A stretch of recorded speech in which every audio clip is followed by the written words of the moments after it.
Hello, good morning. Welcome to Tuesday morning, the show. Welcome to Tuesday morning. It's Tuesday morning again, folks. Hey, I'm John Warren, head of Fanbyte Media. This is my show that I have every Tuesday morning where we go over some news, watch some videos, maybe I play a video game. It's a good time. It's a chill time. I'm glad you're all here. I've got no one on the show today, at least at the moment. They could file in. It's a little bit early. There's stuff happening in the world, so folks may not be in the mood. I totally get that. Hope everyone in the Brooklyn area is safe and sound, obviously. That's been a scary thing to follow this morning, but we're going to chill a little bit this morning. Have a good chill morning. Yeah, some weird stuff happened yesterday in the news, so I definitely want to talk about that. But also, the new Stranger Things trailer came out. Listen, I'm not like the biggest Stranger Things fan. I mean, I've watched all of it. I think it got pretty bad. It should have just ended after the first one. But just give me that slop. You know what I mean? Let's watch the new trailer. Came out 25 minutes ago. You've broken everything. Hold on. Gotta get those subtitles. You've broken everything.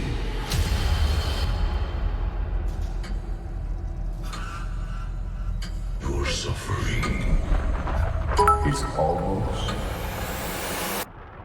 at an end. Thank you, Mike. Thanks for the bit.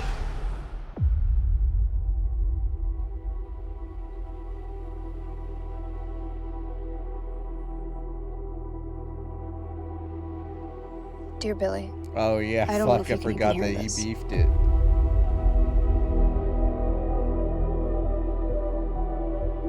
Ever since you left, everything's been a total disaster. For a while, we tried to be happy. These kids are gonna be like 35 by the time the show ends. I know that's impossible.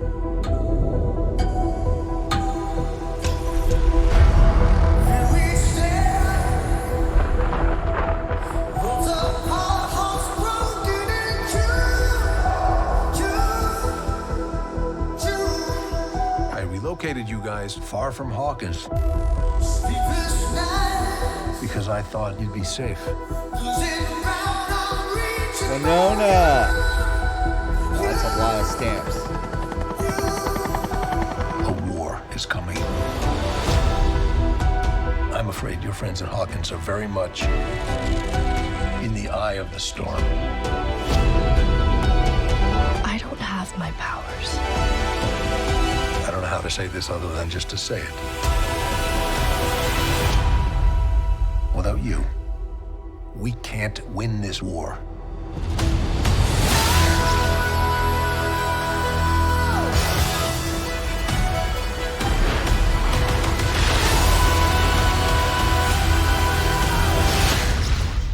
See you on the other side. On the other side.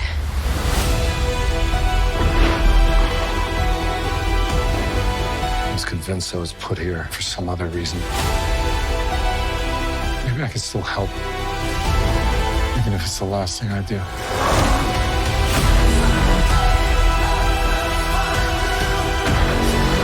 People say Hawkins is cursed. They're not way off.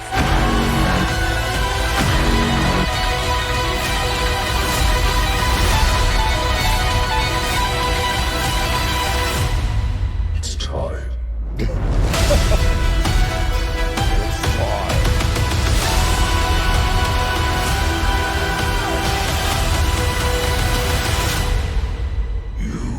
have lost.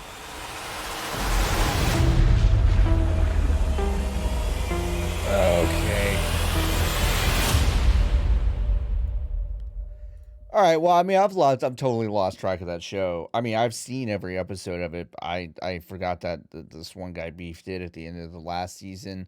Um, I I I recall David Harbour's character being killed, but it was very obviously like a fake out. Stranger Things had a third. There was a third season of the show. Um, it did. So this is the fourth season of it. They call them 1, 2, 3, 4, like it's a movie. Yeah, the trailer was a little incomprehensible. I agree. I think you have to be kind of a diehard to be super into it. Um, anyway, yeah, that was like an interesting I won't say meditative because I think that's overused, and I definitely think that's too strong of a word. But there was kind of a meditative quality to season one. It was a little bit about grief and like, Winona Ryder, her kind of grief and struggle about being a mom to a kid that's in peril, and that was pretty compelling. And there was some weird stuff going on, but then this just became like a superhero movie, you know? Anyway. You know the show is good when they make a countdown for the trailer. Yeah. Foggle pointing out that the top comment has never seen a YouTube premiere countdown. It's really funny. Yeah, I don't know. It looks like one of these, but it's like it's very much the superhero shit. It's also funny. I love this because we knew that they were gonna put these into, because Netflix, they basically put all their stuff out at once with just a few exceptions. Like British Bake Off was one that they did every week. But for the most part, they still do the thing where they put everything up to binge. I'm for me, that's increasingly becoming a little bit unpopular. I like actually having the suspense of having something every week. It's a little frustrating, but it's a throwback to like I never watched Lost live. I only watched Lost when I had all the DVDs or whatever. I didn't have the DVDs. It was Netflix, and like there was something a little bit missing. I almost said lost, but I didn't. There's almost something missing watching that show, like binging it, because there was no time to really think about the stuff that was happening. It was just like that week to digest when you were watching Lost live is something I wish I had had. And it's something that I kind of like feels like kind of recaptured with Severance, which is a show that just ended on Apple Plus that I think you should watch. Um, oh, the weekly release is. Oh, you mean just generally, or for this? Because I think for Stranger Things, it's all in a block.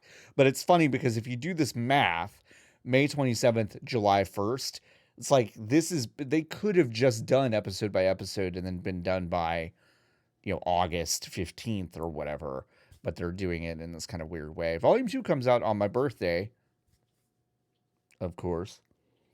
Yeah,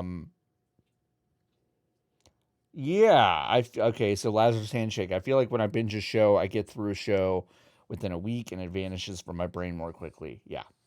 Agreed. Yeah, like Apple Plus or Apple TV has been pretty good about the weekly release stuff. That's how Ted Lasso was. That's how Severance is. That's how I think most of their shows are. Severance was great. If you haven't watched Severance, don't don't let the fact that it looks, I don't know. When I watched the trailer for Severance and it was like, oh, this is directed by Ben Stiller, I was like, because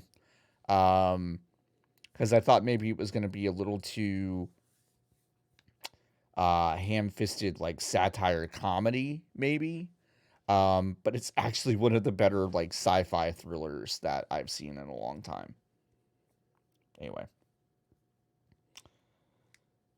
Yeah, I agree with that, Mike. Netflix is kind of the last one still doing it, and this is kind of a big trial. Yeah, I mean, they probably are figuring out what they want to do because Netflix is for all of their hit properties, I do feel like they're losing ground in kind of the overall discussion of streaming to some degree.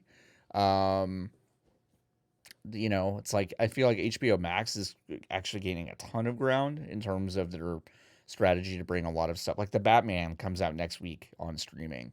That's a movie I almost went to go see again last weekend, because I was like, I couldn't figure out if I liked the Batman.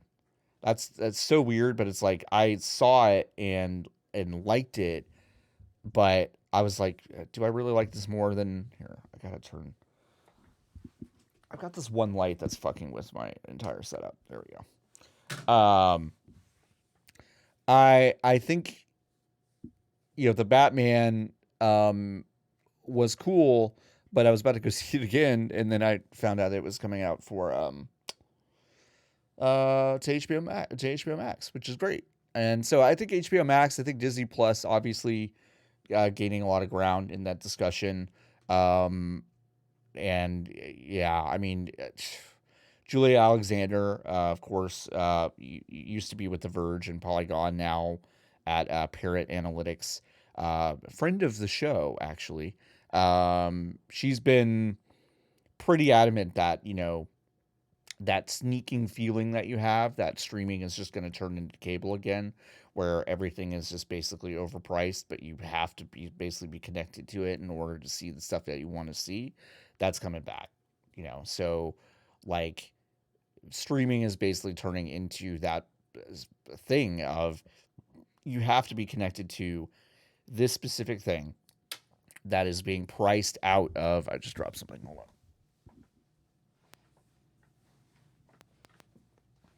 It's not an emergency to drop something unless you have dogs that'll eat everything. Sorry. Yeah, Julia Alexander's really good. Been on podcasts and articles lately, just talking about how, yeah, it's like that bad feeling you got about overpaying for Spectrum cable or whatever is coming back. Did you know that Spectrum has basically turned into Roku apps? I didn't know this. The only reason I know that is because I visited my parents, who I gifted several Rokus to 2 Christmases ago, because I made the mistake of seeing what their cable bill was, as they were paying for Spectrum cable, and they were paying, I think it was something like $270 a month for, like 5 connected cable boxes to their TV. And I was like, that's crazy. First of all, they are absolutely just gouging people that aren't checking in on how much they should be paying for cable, or just like adding stuff and letting people pay it because they don't call. I mean, it's kind of like what AT&T does. AT&T does the same thing with internet bills and phone bills. But yeah, like I gifted them Spectrum. I gifted them Roku, Rokus for a few of their TVs, and I was just like, just try this. Like, you're already signed up for like Netflix and Hulu and a bunch of other stuff, and it's like you don't need Spectrum anymore. Well, what they've done is they've decided that they still do need Spectrum for reasons that I'm not clear on, and there's also a Spectrum app on Roku. So the cable companies are still figuring out ways to basically keep you connected, which is very funny to me. All right, let's go back. Let's talk about some other stuff. I think one of the funniest things that has happened in a very long time is the purchase of the Magic Castle by one Randy Pitchford. Let's watch this insider video about the Magic Castle. The Magic Castle is an exclusive club run by the Academy of Magical Arts, where only their members and guests are allowed in. Founded in 1963, the Magic Castle looms over Hollywood. But the building itself was built, I believe, in 1908. It was converted to the Magic Castle in the 60s.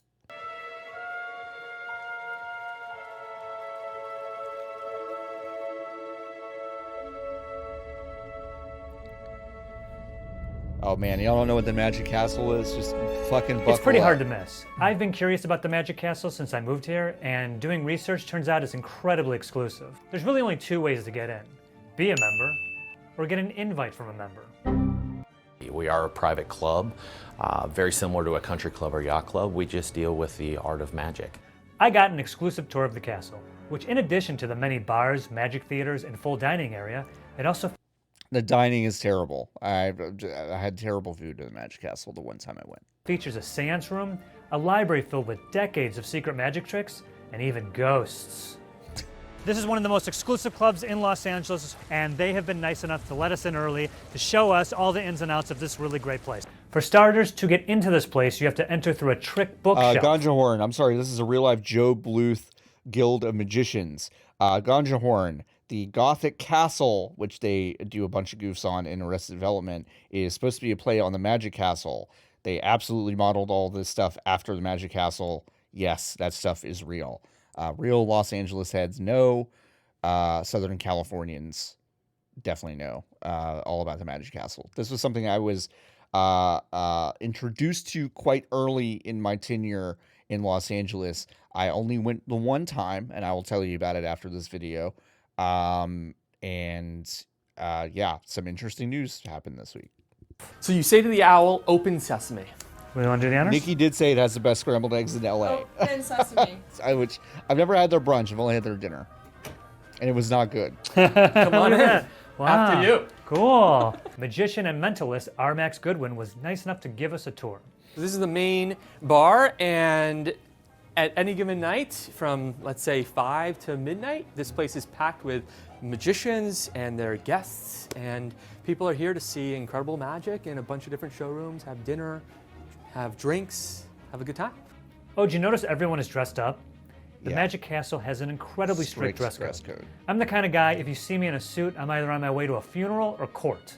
But with the Magic Castle, they have a strict dress code, no exceptions. Yep. So now we're going to enter the close-up gallery of the Magic Castle, which is a really unique theater. It's an intimate setting, seats only 30 people. It's a really interactive space where you can see magic really close up. What type of magic is best for a room like this?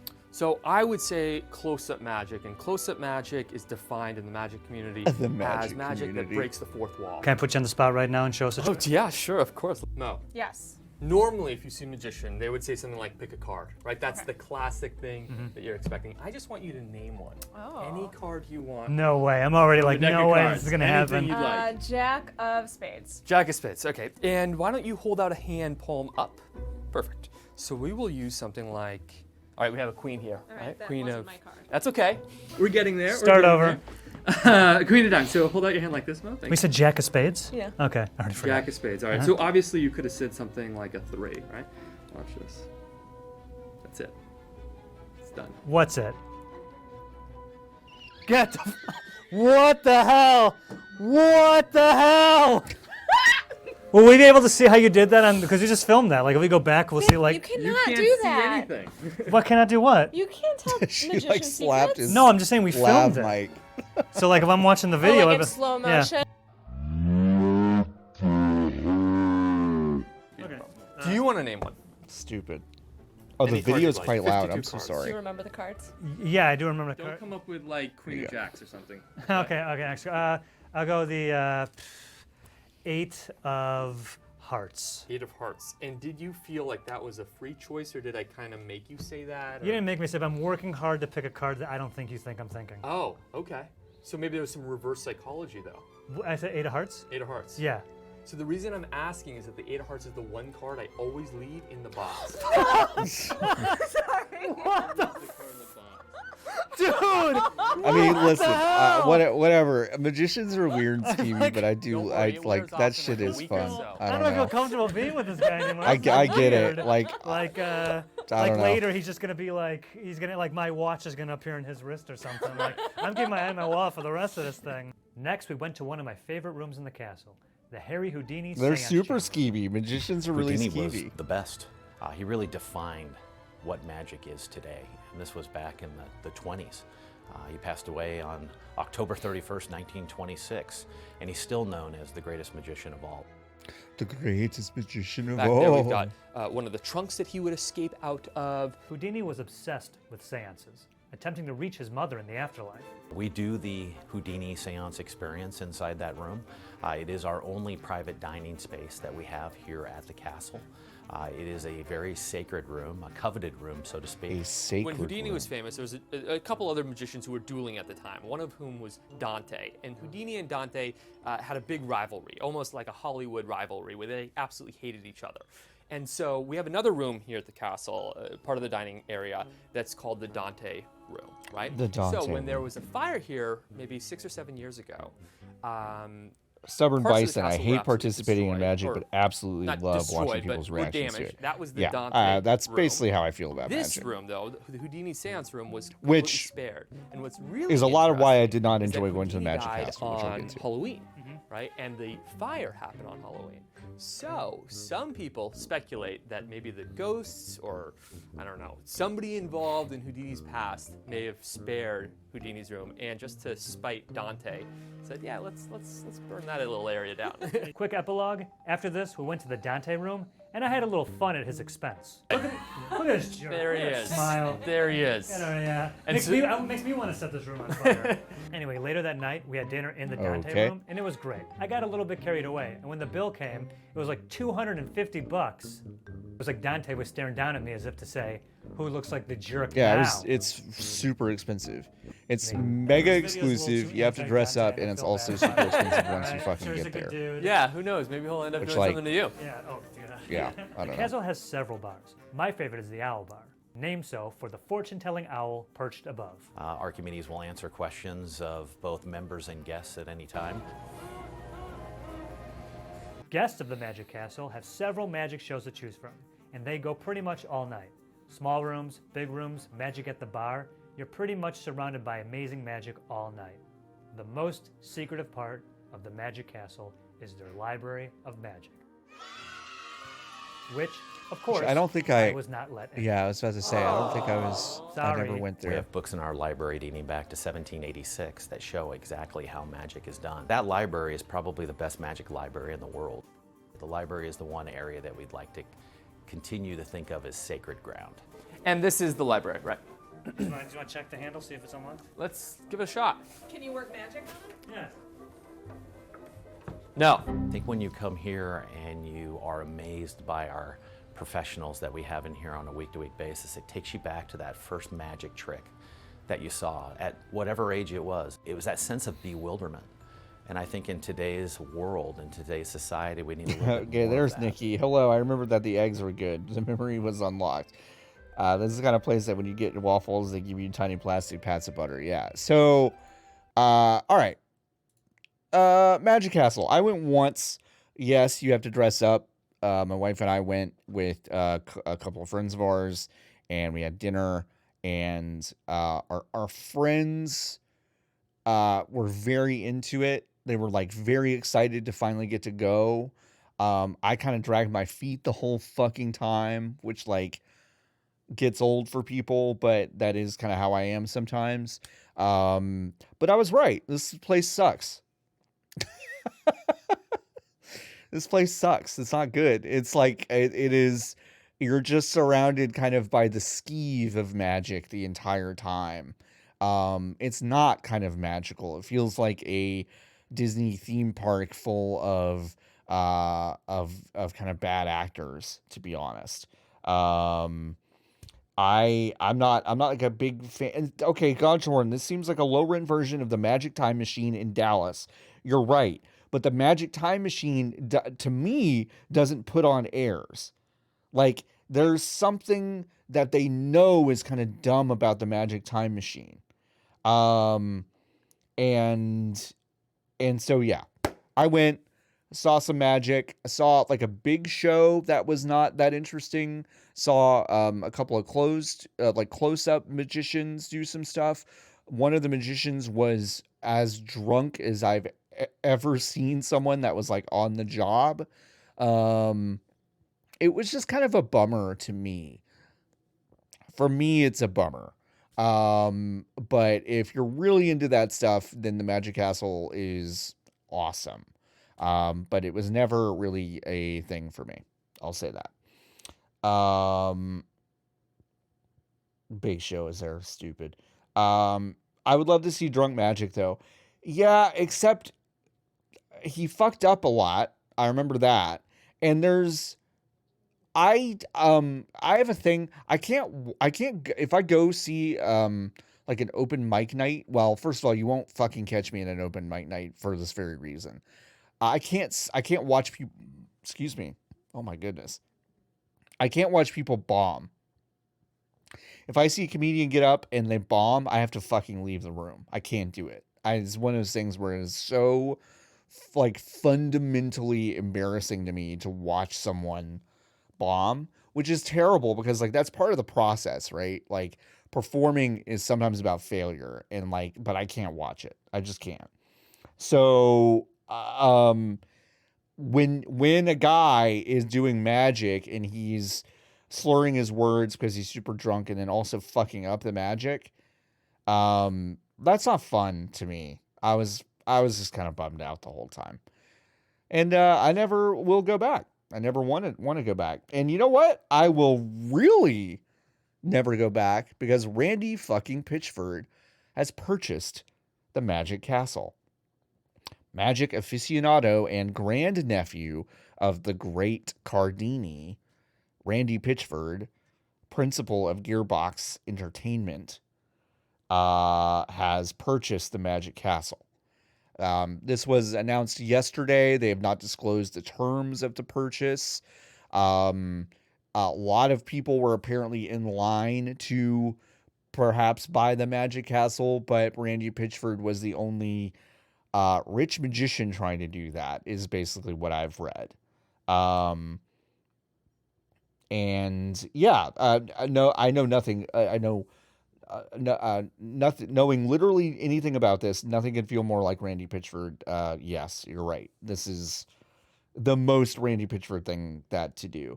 Maybe he'll litter the place of USB drives. Yes, we've made a lot of those jokes over the past day. Yeah, it's very, very, very funny to me that he bought the Magic Castle.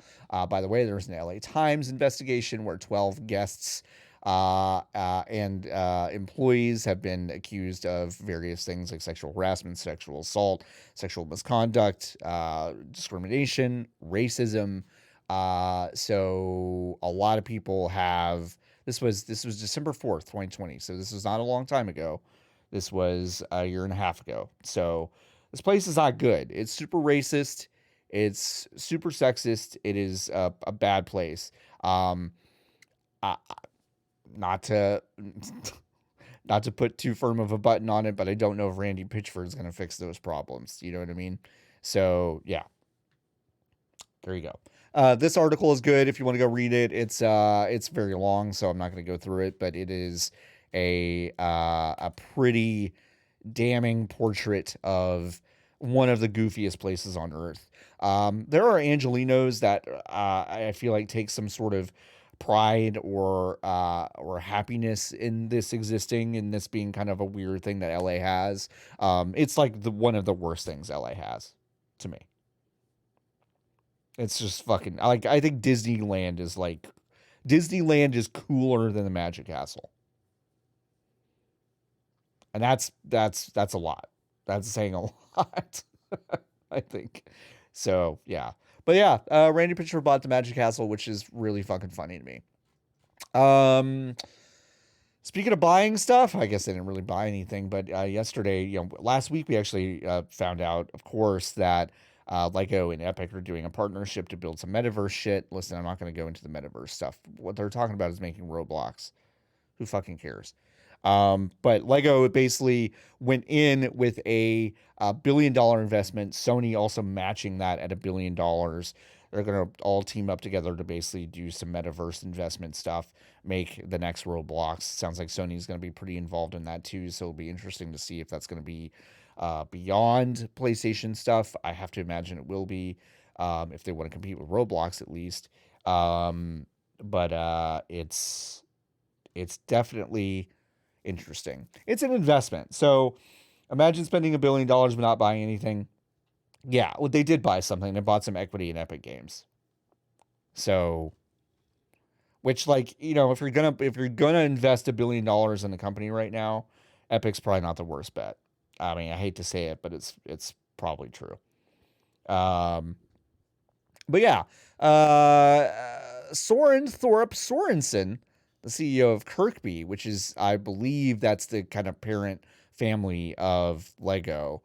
They said a proportion of our investments will be focused on trends we believe will impact the future world that we and our children will live in. This investment will accelerate our engagement in the world of digital play, and we are pleased to be investing in Epic Games to support their continued growth journey with a long-term focus toward the future metaverse. Okay. So yeah. Fortnite's already the metaverse, right? That became the metaverse before we even gave a name to what that was. You know, anything that kind of resembles what Second Life was.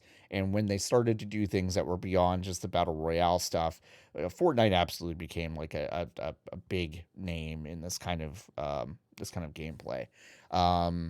But metaverse is a much cooler buzzword for executives that when they hear something like connected multi-purpose online game, they glaze over because they think about MMOs or something. So metaverse is really just a shorthand to get executives drooling, and that's really all it is. I hate it. I mean, I do hate it, but it does make sense that the word exists and is being used because it's just executive bait.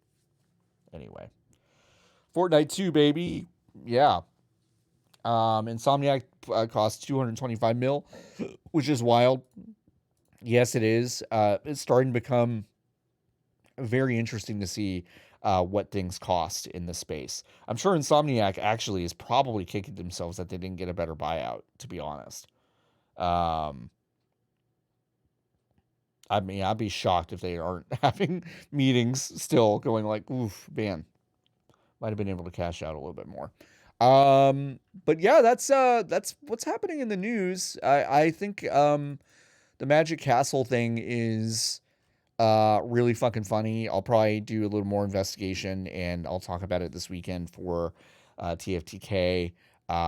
Maybe I might even try to track down someone who can talk to me a little bit about the Magic Castle. But yeah, Job, magic. Keep them all together. This is Michael's oldest brother. Oh. Or Job. This is the magic trick, huh? Illusion, Michael. Fortnite is still the huge thing.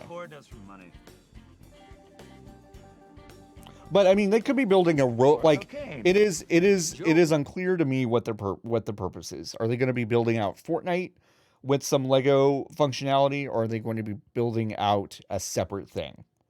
I think I could see both happening. I could see or either happening. I don't think both will happen. I think it could be either or. It could be both. But I do see maybe that a Lego focused metaverse offering could bring a demo in that isn't necessarily that interested in Fortnite, but I can also see Lego being integrated into Fortnite in a very organic way. Anyway, Fuser died so Fortnite can have more concerts. That's absolutely true. I think there's value in having a Lego video game. I also agree. I had no idea that Job was an acronym. That's true. It's George Oscar Bluth. Job recently started the Alliance of Magicians, an organization that blackballs any performer who reveals a magician's secret. The Aztec tomb. Hold on, I don't have time for your magic tricks. Illusions, Dad. You Don't don't have have time time for my illusions. What's wrong with you? Why are you angry? Look, just stay in the box. Man, this show is really good for a little while. Michael, and I can't perform my magic. I'm getting blackballed from even the smaller venues. I'll be honest. I'm just more comfortable with an Alliance-approved magician. No. Give him a hell of a show, champ. Golf trader. Mr. Bluth's son Gob, a part-time Trisha Thune sighting. father here in the Aztec tomb. By pushing on this pivoting panel, Yes, this is Arrested able to Development. hide in this airless chamber I have while to think the family Alliance fled is going to from fan on justice. this. perhaps a good trick for a human, but the dogs found him almost instantly. Only your brother we were interested in. I mean, you don't even have any references. Is that enough of a reference for you? Better than being treated like the goofball, the Joker, the magician. I thought you were gonna do like a trick there, like with the fireball or something. Yeah, I was. It didn't go off. God, these things never go off when you want them to. They're the least consistent trick. I too have an announcement to make. That's Marta, his girlfriend. They replaced that actress prove after that no like prison 2 can hold episodes. I don't know why. I will incarcerate myself in the penitentiary that But holds my the own lady that father. replaced her was the No shackles can hold these hands. was the girl mummy from Say that to them in Spanish. Mummy 2. The next day, Michael got a call to meet Job at the prison. Just a fun You're little going tidbit into for you. prison? I thought there was something wrong with Dad. What? No, Dad's fine. Just saw me there throwing the ball around with a couple guys. Which, of course, he never did with me. How'd you even get them to agree to this? Oh, the warden's a fan. Yeah. You really think you can break out of my prison? You won't even know I was here. The warden was intrigued, less about the stunt and more about the prison beatings this brash magician was sure to receive. Any press is good press, huh? And so Job went about swallowing the key to prepare for his escape. Anyway, we're not going to just watch Arrested Development for the rest of this time, even though I could.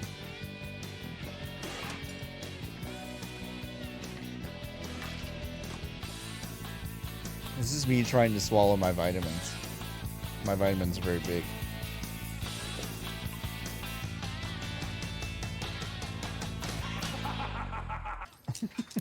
Job, how'd I come through? The show is so funny. You might want to find something a little stronger, Warden. What is your problem? Went to find his brother at his latest gig. What's up, Mike? Yeah, what are you doing here? Can't get any work, Mike. Magicians Alliance has blackballed me from every venue in town. Even my own so-called girlfriend doesn't believe in me. Well, I don't want to get into that part of your life anymore. Okay, listen, I just came here to tell you that this guy named Rollo. I love that Jason Bateman has. Everyone made fun of Michael Cera for basically playing the same character for like a decade. Jason Bateman has played the same character for like 3 fucking Not to decades. get confusing scary with silly. This guy was frightening. He was in a limo. No, he's a magician. It's wild. He replaced me in the Alliance. He's the reason I gotta do my act in this hellhole. Why does he want to break your legs? No, he doesn't want to break my legs. He wants to take my legs. I don't... The legs, the bottom half of my saw the lady in half trick. No, not now. I'm showing him how to do the trick. 2 chicks curl up in a box. We call one the head and one the legs. So that's how they do it. God, I gotta stop giving these things away. The top half. I made banana muffins last night. BA best banana bread. Fuck, I really don't want to watch. I don't want to watch Bon Appetit. I don't want to give them the views. I'm going to though. Y'all ever fucking think about how bad they ruined this? I know Nikki's in the chat. Okay. Sorry, I Apparently, what's his face? Brad is under investigation for like a lot of his recipes making people sick. This BA's Yes. banana bread. Yes. This is, Let's actually switch gears first. Botulism. Bon appetit. Oop. Appetit Brad botulism.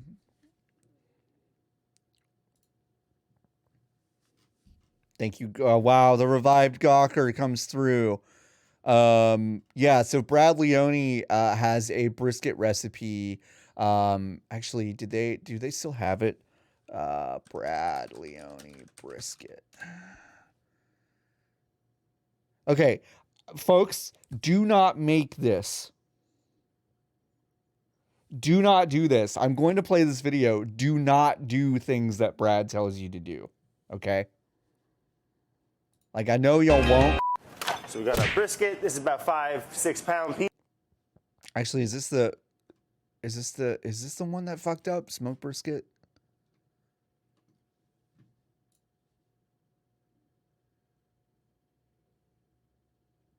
What's the one that made... Okay, sorry. I just want to find... All right.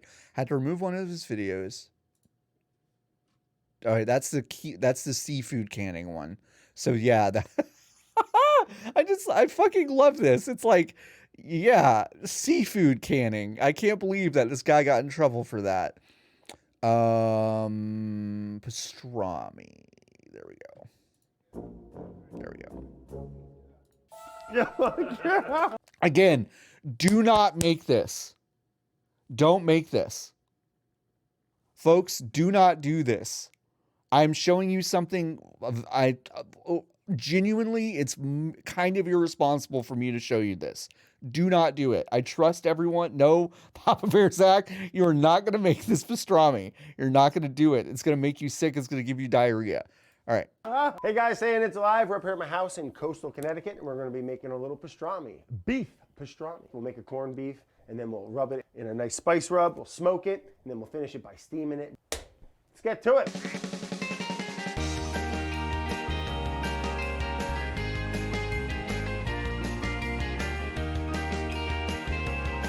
I believe it's like a Northeast, like a classic New York Jewish deli. It's a smoked. Lady Jim Rockford, I saw someone make the point about how experimenting is different than knowing what you were doing. And just because you made it through one round of Russian roulette doesn't mean there was no live ammo.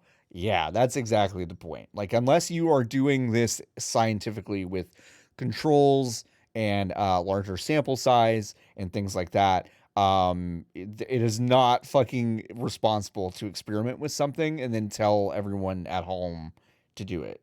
It is not. It's one of those things that, like, it is one of those things where it's like, it is so obvious to me that this is busted, but it wasn't busted to me until people started getting sick. And I was like, of course this is a fucking stupid thing to kind do. of steamed, fatty, delicious beef brisket. You get a nice little piece of brisket, and this one weighs about 10 pounds. There's two sections to it. They call it, it's the flat and the point, right? I mean, right on the top, you can even start to see that natural line there, right?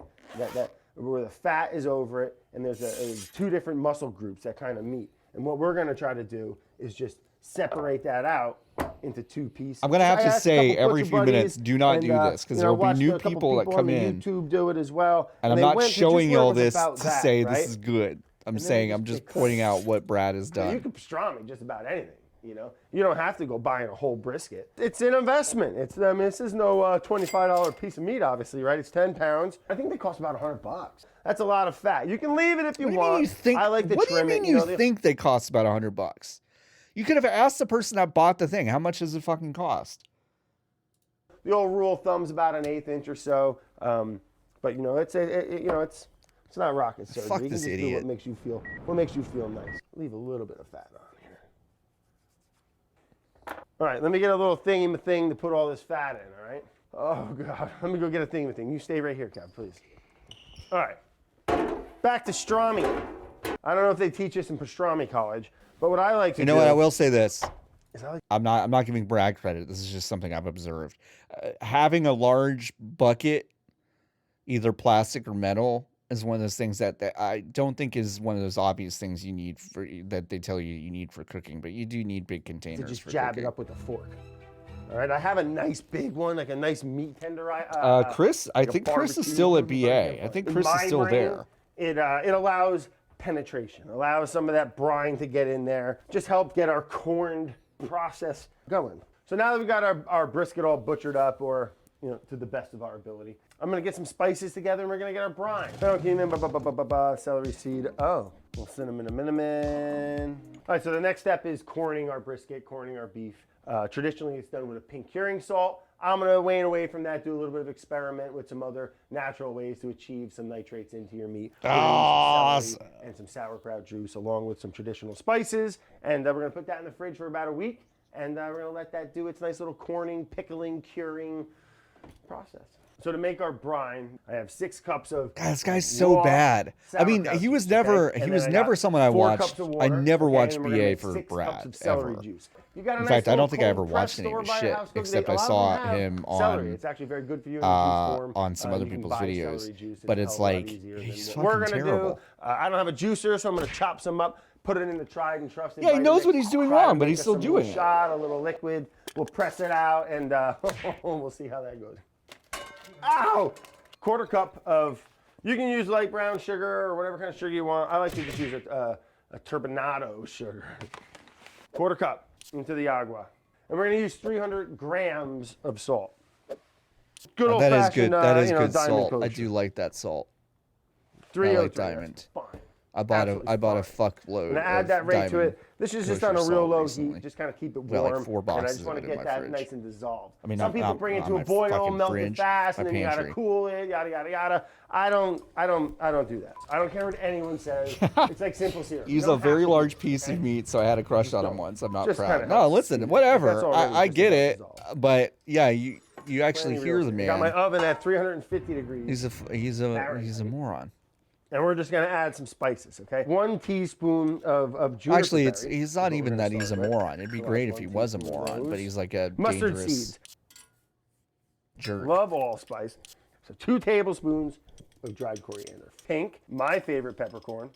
And then a tablespoon of the workhorse, dehydrators are the interesting. black peppercorn. We got some black cardamom. I'm gonna throw 2 of those in there if you can find them, like sherbety and sweet. I have a lot of spices on my fingers, so it's kind of chili de arbol or any dried chili for that matter. So it's got that it's got a nice little heatness to it. Bay leaves. I gotta go pick a couple. All right, so we got some fresh bay. He has a All right, bay I keep it plant. right in my little room out there where we put our boots on. And bay leaf, one of my favorite. All right, I'll tell you all about it. Underrated bay leaf. I know I go on and on and on about it. You paying attention, Kev? Pliable leaf. Smells like, oh my gosh, smells like bubblegum and orange sherbet. It's just, we're gonna add that What right the to the meat. fuck I'm are not- I you don't need to talking toast it. about? What What the fuck are you talking about? Bay leaves don't smell like that. Let's get that in there. Maybe the super Ginger. fresh Just ones gonna give it a do, little but smash. what are you talking about? Just open it up like that. Beautiful. Now we're cooking, baby.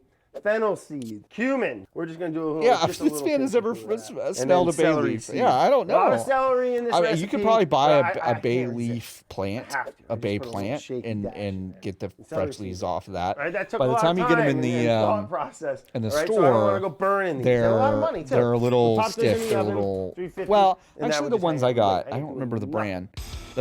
The brand I bought recently is actually pretty good. If you get Hold on, like let me check my McCormick spices. or whatever, Oh, they're you smell dry as that? fuck. Of course you can't. They're like dry It smells to hell. really nice. Oh, Yeah, that was not the. That's not So the you can smell see the of bay berries start leaves. to get a little No. oily. That's what we're looking for. This could go a little bit longer. Oh, but that's nice. I mean, it goes from just being this like dried spice fragrance to like all of a sudden this bursting, blooming kind of very punch you in the face kind of fragrance, which is beautiful. Raw sauerkraut juice. And I'm gonna add that right into our, this is just a really sugary, salty, really salty water. And we're just gonna add that to that, and that's gonna be our base. Then we're gonna add our celery juice too, okay? We can also add our spices. All right, I'm gonna dump them right in, boom. Last step in Celery this crazy juice. game, we're calling corning, is we're gonna do a little celery juice. So let me chop up, I need 6 cups, so I wish I had a juicer because this stuff's like all water, right? Ooh, I love the yellow little hearts, right? Put that in a little Bloody Mary. All right, where we go? Where we go? Wait, he doesn't have a juicer. How the fuck he's gonna? Careful make with your celery Vitamixes. juice? Oh, Vitamix. Okay, sure. All right, whoa. Settle down. All right, here we go. We're straining. Like Ecto Slimer. I don't know if we're gonna get 6 cups. No, you're not gonna get 6 cups out of that. There's no fucking way. Right under 6 cups of celery juice, okay? And we have our brine. This is gonna bring us to a total of a gallon of liquid. Oh my god. Celery juice for nitrates, which they do not provide, but they do spoil and grow hella That fast. looks good enough right there. I almost don't even want to add celery juice. My God. So here's our wild card. Speaking of wild, there we go. Yeah, that looks great, right? We got our brine set up, our brisket Oh, in it. In man, that's one of the substitution least the appetizing salt. things I've ever This is seen. Celery juice, which is high in sodium nitrate, and then we have our culture, which in this case is a sauerkraut juice. And the end result of those two mingling for a week is going to leave us with a sodium nitrite, which is what we're trying to achieve in the corning process. Think it went bad? No, I'm just kidding. But look at that color. Isn't that wild? Now, over in a few days. Oh my like god, everything- that's fucking grim. Now, over in a few days. Look at that color. Think it went bad? No, I'm just kidding. But look at that color. Isn't that wild? Now, over in a few days, it'll, like everything, especially greens, they'll oxidize, and this liquid will become more of a pink kind of brown. So, God. But for the meantime, that looks great. It's all jabbed up with the fork, and I put this in the fridge for, you do a week, and every day. Yeah, the meat needs to be a little bit deeper, which is why. Yeah, I keep a little plastic over it just to limit any type of, whatever. Just to limit, whatever. Just whatever. I'm gonna fucking drift off. Whatever. No blower.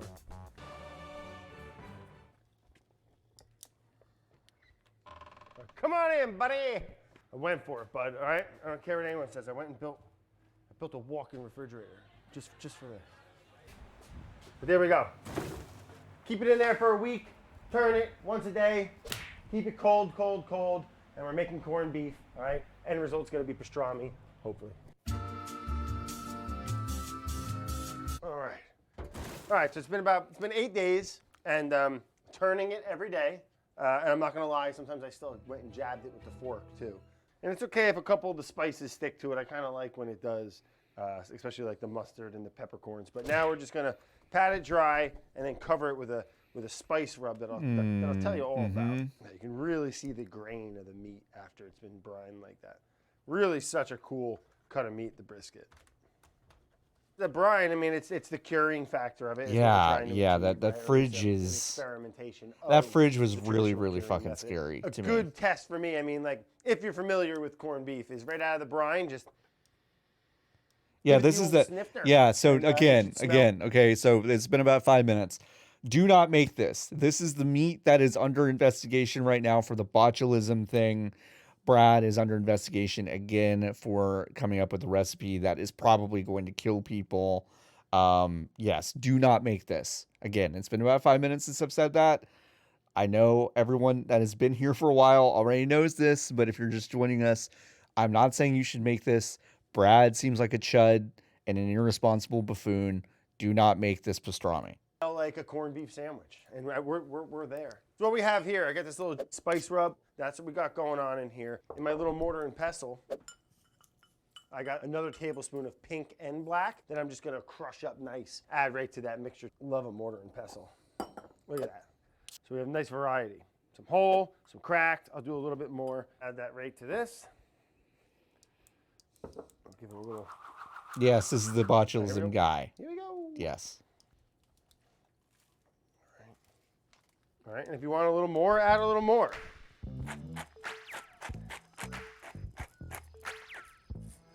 Smoke them if you got them. Watch your step, boys. We got some snow. So this guy is just kind of a rich. I got this damn piece. He's like already rich. I forgot our smoker set to 225. All right, super smoke on the. So boom. He's got a Traeger like I do. Cut. I feel weird about this now. I got this. We're gonna put it into the thickest I like part, my Traeger. Probe in there. I'll for the just say that. internal. I made a good brisket on there once. That didn't. And you know what? I didn't get botulism. Is where we would pull it, and you can put it in the oven. Chris, wrap it in I think this all paper, video works or you can exclusively wrap on the it in magazine now. steaming Maybe so. vessel, and let that water get in there and just steam cook it all the way to an internal temperature of 200, 206 degrees. See you in a few hours. Remember, don't go looking too much. If you're looking, it ain't cooking. I love saying that.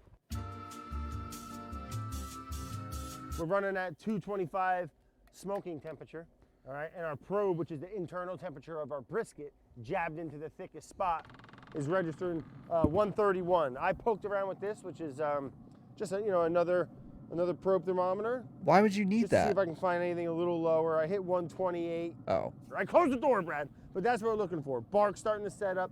You see how this one's a little further? It's starting to get a little saturated in the fat. Oh, you close your eyes, you're gonna think you're at Katz. I'm gonna make you a little sandwich on rye. Get out of my deli! All right, we'll see you in a bit. Jesus. God. Is this still a BA Condé Nast production? Yes, it is. Kev, look, I got the ducks eating our celery scraps. All right. Here, look, you guys check this out. You go right on the smoker. Those ducks passed away. Well, guys, you passed your coop. Silly ducks. What are we doing? Oh yeah, our brisket. So we hit an internal temperature 155, and now we're gonna pull it, bring it inside. We're gonna put it in my steam tray vessel where we're gonna put it in the oven, let it steam for a couple hours so we hit an internal temperature, 200, 205 degrees, and then it's gonna be perfect. It's gonna be pastrami, and we're gonna make sandwiches, and I'm gonna hug and kiss you all. Oh, I forgot a tray. Oh yeah, looking real good. Jumbo fatties. Let's go! So we got our pastrami, we pulled it off the smoker, internal temperature hit about 155, and now we're gonna put it into, I have the oven preheated 300 degrees, and let me show you my steaming apparatus. Nikki, sometimes I am like, I'm the same as I was in the past, and I realized I thought this lad was charming for about 12 months. Yeah, I mean, I don't know if I ever thought he was charming. I tolerated him on Claire's videos. That I was brining, that we corned the beef in, and now it's converted into our pastrami steamer. And luckily, I just got this really nice little insert, little steamer. All right, and it's not a super aggressive steam, you know, it's just a nice carryover. And what we're gonna do is, you know, we're gonna bring this meat. I have a little probe thermometer, all right, goes inside the oven, little, you know. I'm going to put it right where, you know, same situation that we were doing outside. I'm going to monitor the internal temperature. I set a timer to 205 degrees in case I, you know, go get distracted. And now we're just going to steam this, bring it through, carry it through. Now those Traegers, I'll say this. I mean, they probably make other thermometers that do this too, but the Traeger grills with the smokers and stuff, that probe connects to your phone, so you can really fuck off and just like go do shit and not have to monitor it, which is pretty cool. I do like that. And yeah, this comes out, all right? Let's not be crazy. He has kids? Untitled. Loser! This guy has kids? Man, I didn't know that. Steam job. All right, here we go, baby. You ready, Kevo? Yeah, bud. Yeah, bud. Ooh, butter. Ooh, yeah. That's what we're talking about. Oh, God. Oh, God, Brad. Brad, what are you doing? Now we had it rest for about 30 minutes. Just gonna cut it up and we're gonna taste it. Oh, it smells so good. So it was resting, we pulled it out, it had an internal temperature at the thickest point. We hit 203 degrees Fahrenheit. Identify the grain, looks like it's going that way.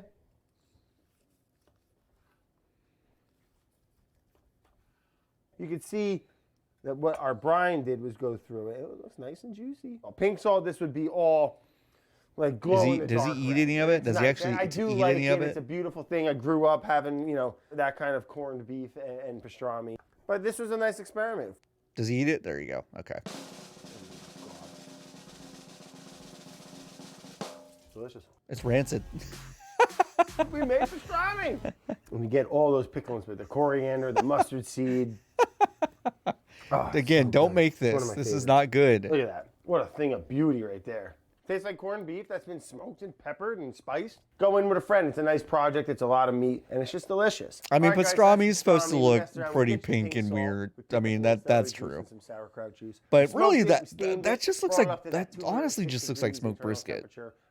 To make it just super tender and juicy. You know, eat it in a couple days, then you can wrap it, pack it in the freezer, steam it to heat again, and you're rocking and rolling, man. Pastrami. Love it. Can't go wrong. Bon appetit! Woo! Yeah, don't eat this. Don't eat this. Okay? Again, do not eat this. This was... Oh, fuck me running. Sorry. Okay. I didn't realize this aspect of it. This was posted last week. I thought this was like an old thing that like came back up. Holy shit. Let me see if you're live for now. Brad makes green brisket. I'm trying to find the comments that actually...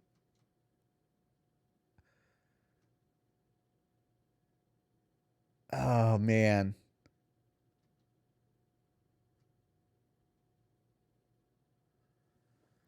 How did he pull the brisket out with his bare hands? I also had that same thought.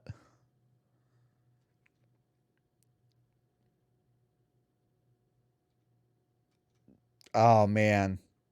Anyway, yeah, he's...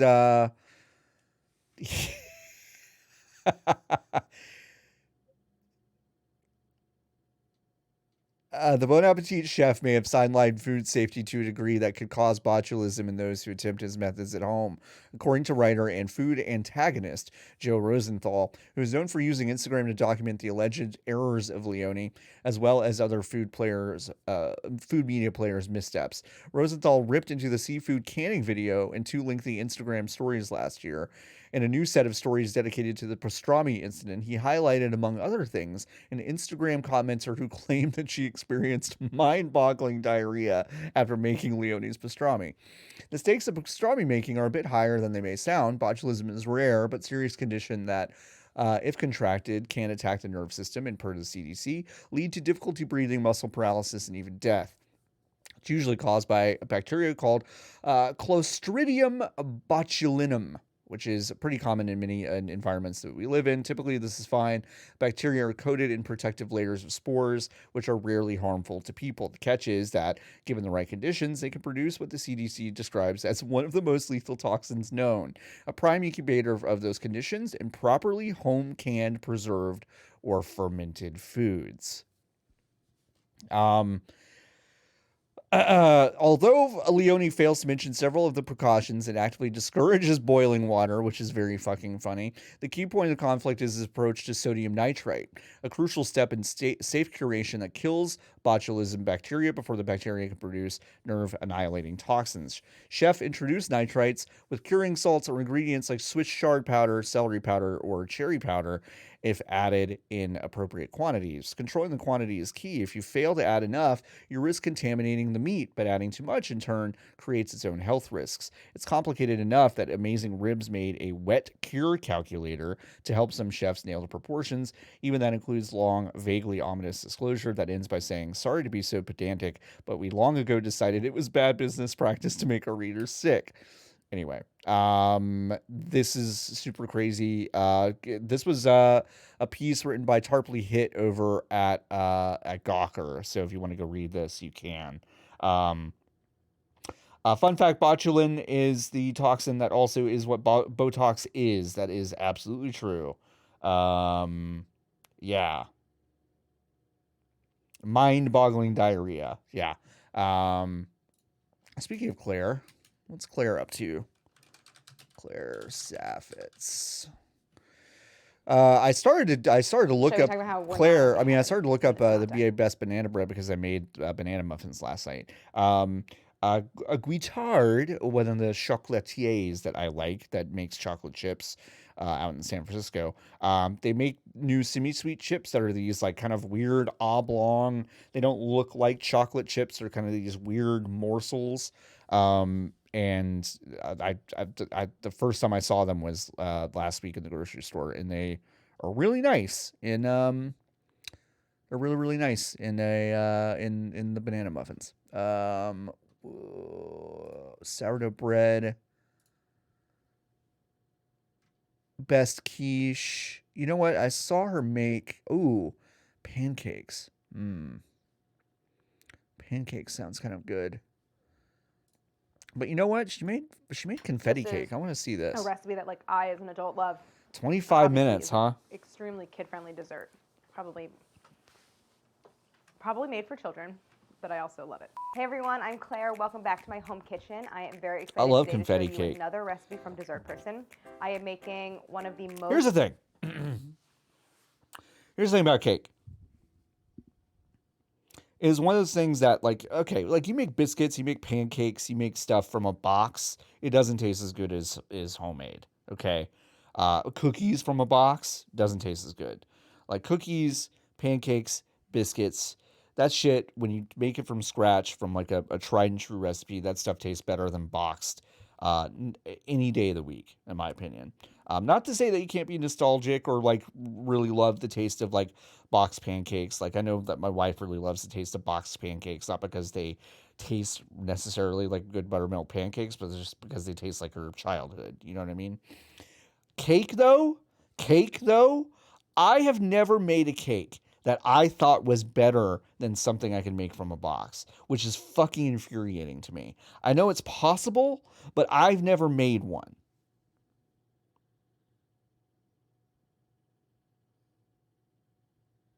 What are you thanking me for? celebratory thing. I know I'm right. It's fucked up. It's like if you make a goddamn confetti cake from a fucking Duncan Hines box with Duncan Hines frosting, that shit is fire. And it tastes really good. I've never fucking made a cake that tastes better than that. And I'm infuriated by it. Possibly bake, and it is my confetti cake based on, of course. This looks fine. I bet it's great. Yeah, see, that's it. The Funfetti Pillsbury shit. I also just love building layer cakes, so it's going to be a fun one to show you. Layer cakes are tough.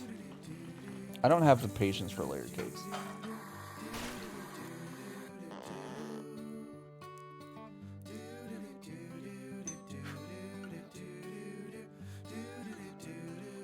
Oh, wait. Whoa. Unsalted butter, cake flour, sugar, baking powder, kosher salt, baking soda, buttermilk, neutral oil, eggs, vanilla extract, almond extract. A little goes a long way with almond extract. Store-bought rainbow sprinkles. Okay. So, because I haven't had yeah, I typically don't layer a cake in so long, I did go ahead and buy a box mix, and so I'm going to go ahead and read the ingredients just for old time's sake. There's a lot of them. Enriched bleached flour.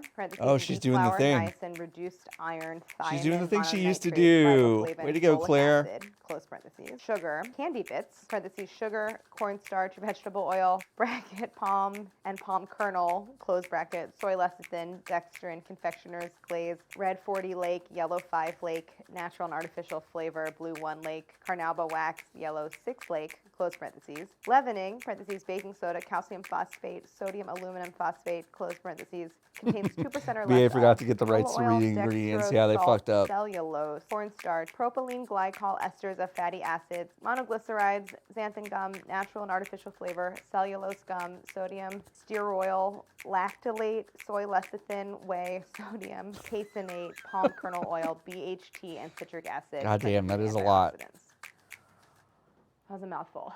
This is one of the more opaque or non-transparent ingredient lists I've read, actually.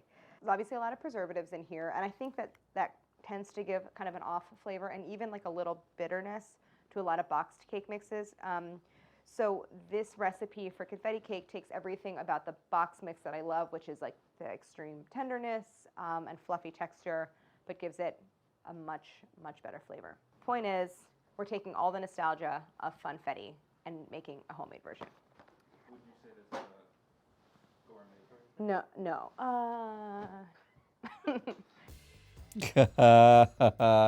They tried to get her to say it, this but she cake wouldn't. Is a scaled down version of the wedding cake I made for my sister, but it still makes a very large amount of batter. So it's important to use a stand mixer. If you want to use a hand mixer, but you still make can, less. But have show me a recipe that makes. Oh, look, you because can see the layer. otherwise You the can see the volume's just cakes gonna be she's too already great made for back you there. to do by hand. And then I have 3 9-inch cake pans.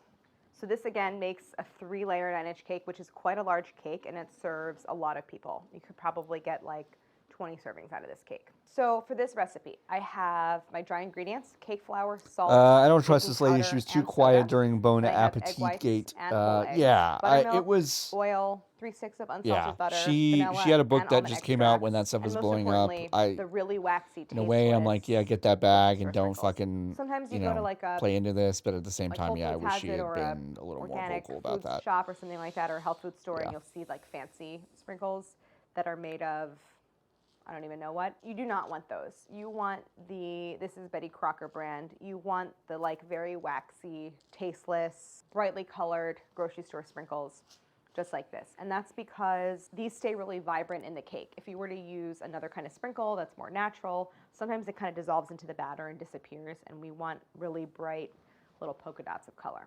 So use the shitty sprinkles. All right, should we start? This cake method of mixing is very different than what you're probably used to if you make a lot of cakes at home. Typically, you start with butter and sugar and you cream it together until light and fluffy, and then you go into eggs and dry and wet, whatever. This method is opposite. It's called reverse creaming.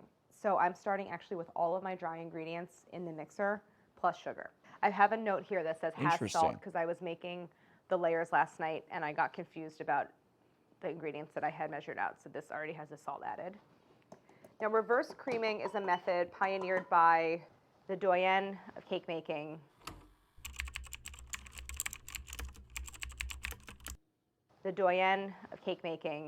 Rose Levy Berenbaum, author of the Cake Bible.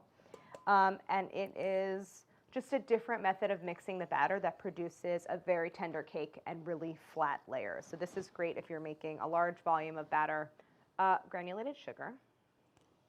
I don't think I've ever 3/4 of a reverse creamed teaspoon a of baking cake. soda. And I have soda and powder because I have buttermilk, so it's an acidic ingredient. And then Yeah, 4.5 Gabby took a big L teaspoons in the of whole thing. baking powder. All right, so that is all of my dry ingredients plus sugar. Sugar is Infinite not Butts technically a dry 420. I don't have any ingredient, it's a wet insights into the drama, but I like her start by hair, so I'm mixing all assuming this it was together. I have the complicated. paddle attachment. You know what I really need to be doing right now, which I forgot about? I need to be preheating the oven and preparing my cake pans. Can we back up?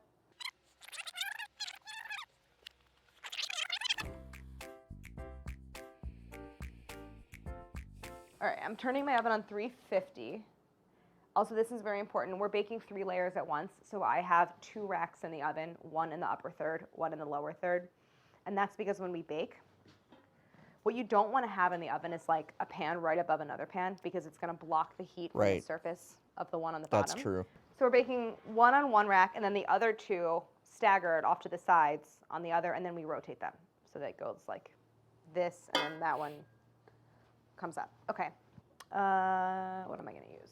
I have some, I'm going to grease the pans with oil. You could use This is why you don't make a butter. layer Just cake, using my because you pastry just brush put one of those bad boys to in work the it all the oven way and around. then it's done. So in my then your opinion. parchment goes And also, down who in the the fuck are middle, you making a layer cake and I for? use the pastry brush to not I've got, only grease there are it, but to 2 people in also my house. press it I don't down need a and layer eliminate cake. air pockets. So by greasing the bottom and then placing the parchment, I have Wow, wow, wow. We that got some isn't we got gonna- some like, this fucking parchment paper won't move hair around when I go to slander pour in the the batter. chat. Probably coming out to say I don't think her haircut is doing anything for her hair for Now her. that we have the Ooh, oven wow. preheated and our pans prepared, I'm going to pivot back to the batter. Ooh, and what I want to do first is just Oh use the yeah, paddle no, Cyberspace to Cat. incorporate all the dry BA ingredients plus the sugar, kind of just debacle is pulsing. The buttermilk, eggs, big and to us around here at butter are all fanbite.com. completely room temperature, and we, that's very we followed important, that pretty especially closely. the butter. And I'll talk about why. So, but first I'm going to just beat the egg whites and the whole eggs. I just want to incorporate them. I want to break up the whites themselves and also incorporate the yolks. So I'm just going to mix this until I grew up eating sheet cake. it's free of any streaks. Was the BA stuff in 2020? And then to this I'm going to add my extracts. So how much vanilla is it? Is it a whole tablespoon? Yep. Was it In layer 2020? cakes, I tend to add a lot I thought of it was like vanilla, 2019. especially because this is Oh, a it was very delicious big in pure vanilla 2019. It extract. got big in 2019. And then I do like to add the Yeah. almond extract. It just kind of gives this cake an identity. Yeah. Okay. So now I'm going to show you how to mix together a cake using this method. Again, it's called reverse creaming. So the first thing I'm going to do is add my butter. So it's 3 sticks. Oh God, this is Oh very yeah, soft 3 butter. sticks of butter. Look at that Kerrygold. Girl, you're right. That butter's the And then I'm also best. gonna add the oil. This is Get- only a third of a get cup. Kerrygold butter if you got I it. also want to add a little bit of This liquid, shit's and that way super the good. fat and the liquid together will kind of create the right amount of gluten development. Pulsing this in. Gotta get that butter and in then once there. I see most of the flour kind of hydrate, I can let it go. So if the butter were even the least bit firm, I would get like lots of lumps rather than it evenly working into the batter. Right. So this Gotta is looking get that good. butter softened for sure. And then I'm going to speed it up a little bit.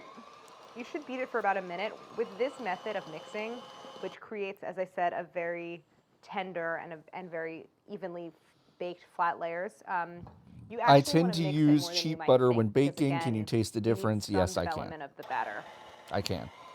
So now I would say the rest of my liquid ingredients. so which for are my me it's eggs more obvious and with the savory baking, then but I it can is increase the still speed as it begins to I think clearly incorporate. better with Now that sweet I've added baking. the eggs, it's looking particularly smooth and Yeah. fattening. And now I want to work some air into the batter because I didn't have that initial step. So where yeah, I spring scraped for together the butter and nice sugar, butter, in which my creates a opinion. very airy, If one fluffy thing you batter. could spring So for now in I your wanna life that kind of is try to nice whip it a for little bit. cooking, So I'm gonna turn the get speed nicer up butter. and just let Like it go Land for like a O'Lakes and minute or stuff, two. and like your local dairy butter. I would skip it. I would get Irish A minute, by the way. European You butter over time, and do that. I would have been like, yeah, that was a minute. It just makes a big Minutes difference. actually go very slow when you're using the stand mixer, so I do actually set a timer, but I just want to wipe down the sides. This is giving me Mrs. Doubtfire face mask vibes. This is my favorite part of this recipe, because I love folding in the sprinkles. When I was a kid, God, that does I look don't know good. why my mom bought this. This is very unlike my mom, but she got me Sprinklin's yogurt, which was just yogurt that you put sprinkles inside, and I have no idea why I remember ate that. Yes. I was never allowed to have Dunkaroos, which was a great tragedy of my childhood. My mom never bought them. Now, I wanted them Dunkaroos so are bad. back, All right. by the way, but they taste worse. Dunkaroos are back, but they taste worse.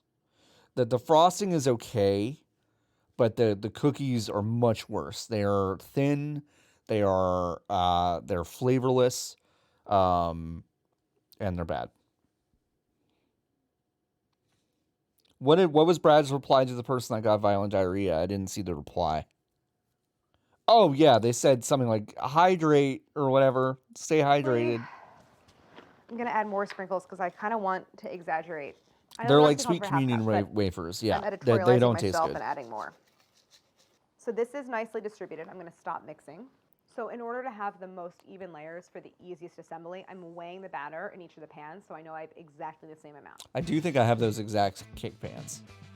So I'm gonna weigh out, again, it's a lot of batter, 1 pound, 12 ounces in each layer. I've never gotten sick from my recipes. There's been a bug going around. Stay What does that say, hydrated. 11 and Yeah, 7? I mean that's true. When I was in New York, I got the stomach flu, legit. But sorry, Brad. I don't think that's what happened there. 11 and 7/8. God. Hydrate. I have the last dregs of a Topo Chico. Now it's 12. I'm having trouble finding more of it, by the way. I'm almost done with my Using bounty. I these bought 90 bottles measurements, a few months ago, and I'm almost it done. uses like every last bit of batter, so scrape the bowl very, very well. All right, that one's just going to be 11 and 7/8. I'm giving up on that one. Before I bake them, I just want to smooth out the layers with the greatest tool ever created. Offset spatula. Offset spatula. I still haven't named it. I totally forgot that I was going to do that. I did what were the finally spring for an suggestions, offset. I can't say offset spatula. I gotta try I that finally one on got and see. one I'll not think that long about it. ago, which was a good investment.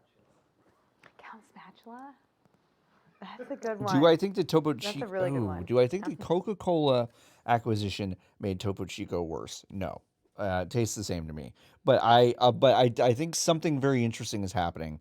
The flavored ones they seem to be a little more ubiquitous than I feel like they used to be, and also the plastic bottle plain is more ubiquitous than it used to be, and the plastic bottle makes the Topo Chico taste like shit. So that's bad. The clear glass bottle Topo Chico is the best, and I have not been able to find it around here recently, so I'm starting to panic. They used to have it at Sam's Club. That's where I got my 90 bottles, and I guess I should have bought like 200 bottles because I'm running out and I don't have a good supplier backed up.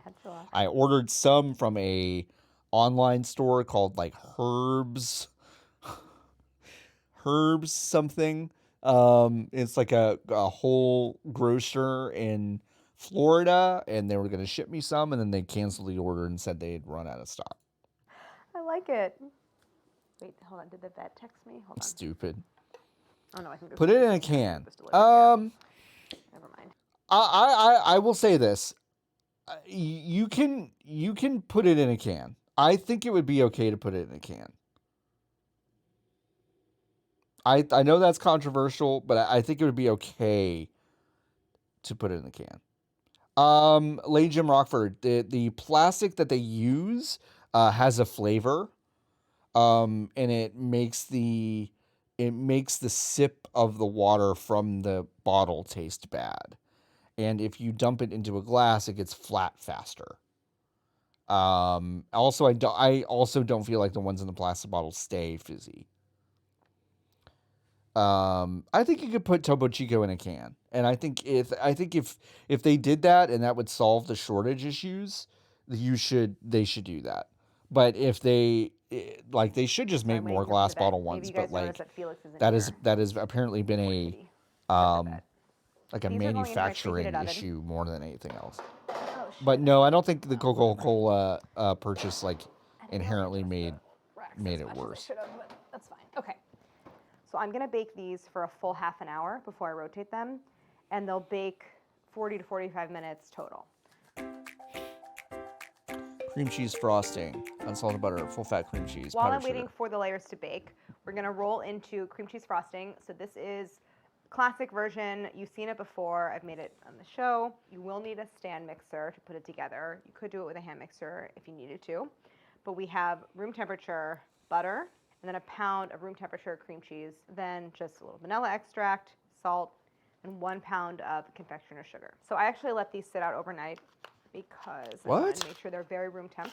And for the love of God, please don't use low fat for this. It's just not, there's no point. Sit out overnight. So I'm gonna beat the cream cheese first. That's a little dangerous. I would not say that's safe. And now I would not personally say that leaving the cream cheese out overnight was a good idea. Now I'm gonna add. I would not do that. If you're at home, I hate measuring out. I would not do that.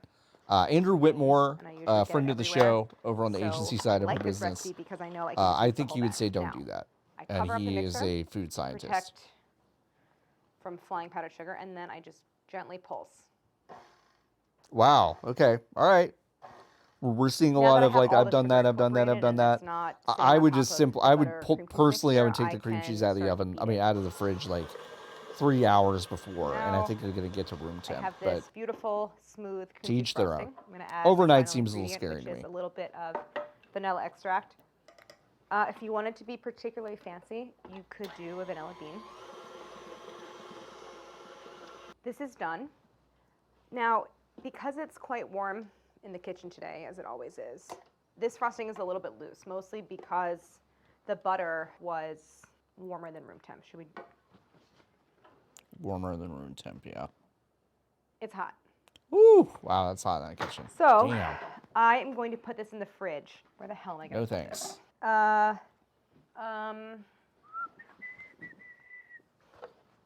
Type of milk number 1, type of milk number 2. Ignore this lactate milk. This was a mistake from the grocery store. All right. All right, so now You need a bigger fridge, Claire. 8 minutes left on that initial 30-minute timer, so almost time to rotate. Yeah, that's what I'm saying. It's 83 degrees in the kitchen. I'm not sure I would have left. I'm not sure I would have left the cream cheese out overnight, but that's just me. If folks have done that at home and they've been fine, So then who am I to judge? is about to go off, which means I'm 30 minutes into the bake time for the layers. And these cakes take between 40 and 45. So now's a good point to rotate because they're going to start to take on color. And that's when I want to make sure they're not browning unevenly. So that one goes in the middle. That one switches sides. This one switches sides. And that's that. Okay. These will probably take another 10 to 15 minutes, so I'm going to set my timer again. I know the cakes are about ready because, well, I looked at them, but I also can smell them. At my old job, I got your yelled at by a nose, manager because I said butter had to be refrigerated and we shouldn't stack it on the shelf next to the Doritos. You can leave butter out. That's one of those things that I feel like people are confused about, but you can leave butter out. I mean, don't leave it uncovered, obviously, but these layers, you can definitely leave it out. I overbaked them a little bit. You can see that the sides are very dark. So these still have a slightly pronounced dome, and I'm going to use a serrated knife to horizontally level the layers so that they're very flat, and that just means when I go to stack the cake, I'll have those perfectly parallel layers that you want in a layer cake. So I have one layer here, again, fully cooled. I'm gonna hold the knife parallel to the surface. This is the part of cake baking that I'm very bad at. Just not only this kind of presentation stuff, but also waiting until it's completely cool to do stuff with it. And I just want to cut now through the very center part. It's the easiest thing you can do is just wait, but I'm particularly bad at it. I actually like when I have to level a cake because then it gives you a little preview. Right, but would you leave it out in a store to purchase? I'm like a little wary of assembling something and serving it that I haven't myself tasted.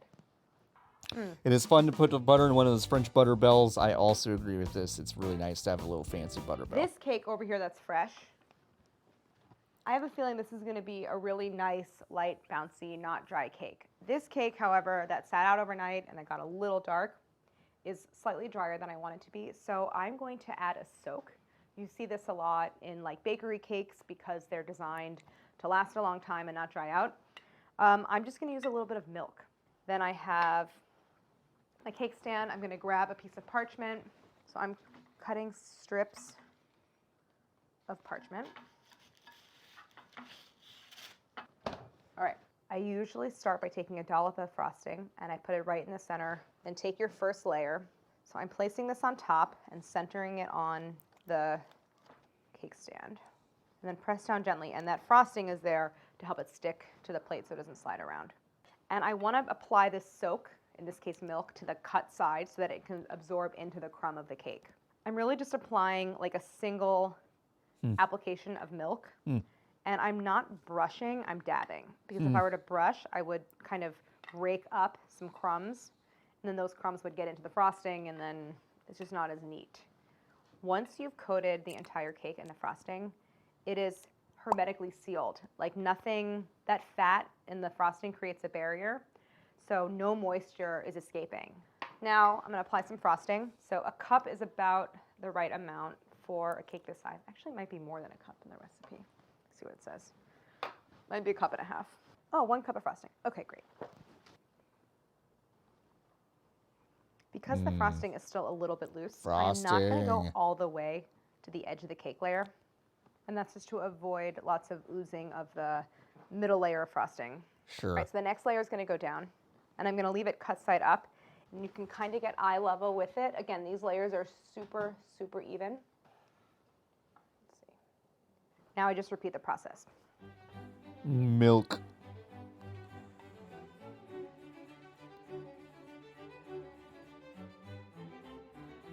Okay, I'm ready for the last layer. I'm just trying to decide if I want to put it cut side up or down. So here's what I'm going to do. I'm going to soak this layer before I apply it, and then I'm actually going to turn it upside down. Interesting. We are almost done, but there is kind of an intermediate step called the crumb coat, something I've talked about in many places, in many different times. Basically, it's a thin layer of frosting that you apply before you apply the sort of final coat, and it just sticks all the crumbs that might come off the surface of the cake to the side so that you don't get those crumbs in the final application of frosting. So you have a really nice, clean cake. Sure. You see how the whole thing is sliding? Better get this thing in the fridge. Oh God, where am I going to put this? Didn't I say last time I was going to plan for space in the fridge? Yeah, you have to plan for space in the fridge.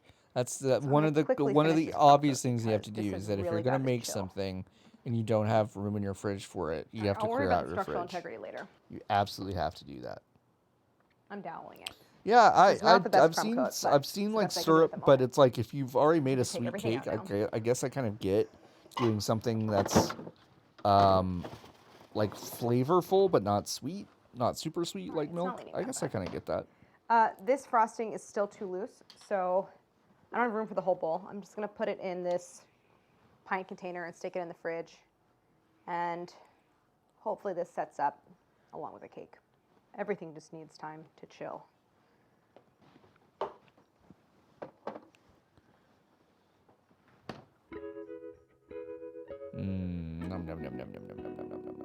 God. The cake, all things considered, is actually not in such bad shape. So I'm putting a lot of icing on top. In fact, I might put most, if not all of this. All right, so I'm much happier with this. The icing is much thicker and the cake is not moving around as I arrange the icing. Yes. Frosting. I say icing and frosting interchangeably. They're not actually interchangeable. I think of icing as something that's like a thin, powdered sugar mixture almost akin to a glaze, and frosting is something, fluffy and creamy like this. So really I'm frosting the cake, not icing it. So I've scraped everything on top, and then I like to get the thickness of frosting that I want on the surface and then work everything else evenly down and over the sides, and then I kind of focus on the sides, and then I can go back to the top. This cake is looking, isn't it looking good? It looks great. I mean, I could stop here, but I will show you a quick technique for creating an even smoother surface. So it does require some kind of straight edge, ideally a bench scraper like this. But basically, I hold this straight edge against the cake at an angle. And then spin the cake. This is all very fussy, but I get it. A thin layer of frosting. Are icing and frosting the same? Her definition of icing and frosting is very similar to mine. When I hear icing, I think of a thin layer of like a royal icing, something very thin, I'm kind of in love with how this cake looks. All right, I think glaze I'm done. like, and a frosting is like a big fluffy, I'm gonna do one creamy more thing. little area right And here. so yeah, I do think those things are different. Okay. I grew up thinking those things were different and being told that they were different.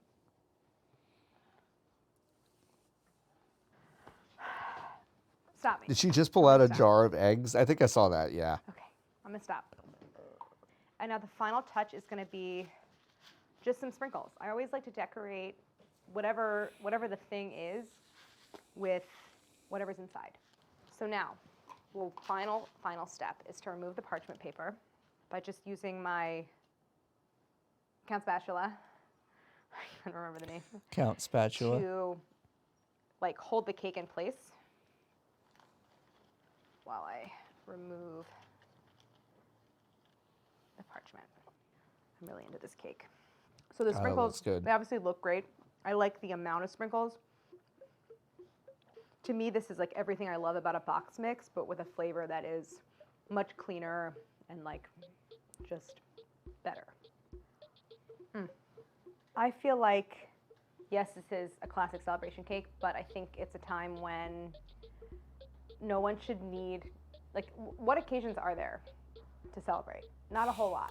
So might as well make this cake. And have a reason When was to be this? happy about When was something. this posted? Thank you for February. watching. Okay, I love early being back, being able to show 2021. you Okay, recipes from yeah. Dessert Person, That would be and when the darkness is. like I and suppose. subscribe. And what's the other one? That's it. Ring the bell. Ring the. Is there? What do you mean? You see your legs? His legs got shaved. You see your legs? Come here, kitty. Come here. Okay. Oh, bye-bye. Here's our Kitty cat alert. This was good. There was only the darkness. Yeah, really grim. Yeah, I might make that. I might make that. Best desserts in every. Okay, so shit, man, the algorithm's starting to get me. Best desserts in every state. This is gonna be so fucking From wrong. shave ice to Boston cream pie, here is each state's. This is gonna be favorite so dessert. fucking wrong. I can't wait to Plain see cake this. was made the official state dessert of Alabama in 2016. Its filling typically includes pecans, coconut flakes, raisins, and a generous amount of bourbon. Christ. Indigenous people would mix seal oil, animal fat, fish, berries, or other available ingredients to make a guduk. A modern adaptation of the recipe uses vegetable shortening instead of animal fat and adds sugar. The sopapilla is a cross between Latin American Okay, fried sopapillas pastry are fucking and Navajo fry delicious. bread. This fried pastry can be served savory or sweet. To serve it as a dessert, drizzle honey or sift powdered What's sugar my on okay? top. Toss some- McClung asks. LMC. Oh my God. El McClung asks what my prediction for Texas is. It might be chocolate sheet cake. It might be, but because this is Food Insider and they usually do big dumbass Instagram food stuff, I'm gonna say like fried Twinkies. Fried Twinkies is officially my guess. It should be chocolate sheet cake. Pie can be found at diners and restaurants throughout Arkansas. If it's pecan Its pie, layers I'm gonna consist of a throw crust, a something cream at the cheese TV. mixture, chocolate pudding, and whipped cream. Donut shops are a quintessential part of California. Whether you like them plain, over Just the top, donuts. or Donuts packed is to the brim, California. You're guaranteed to find one you like here. That's Duffy really rolls funny. are extremely popular in Denver. They look like cinnamon rolls, but are lighter. Fucking and have a flakier donuts, texture. California. The Okay. snickerdoodle is a classic cinnamon sugar cookie, but cream of tartar is the key ingredient to a true classic snickerdoodle. Peach pie Wow. is Delaware's state dessert.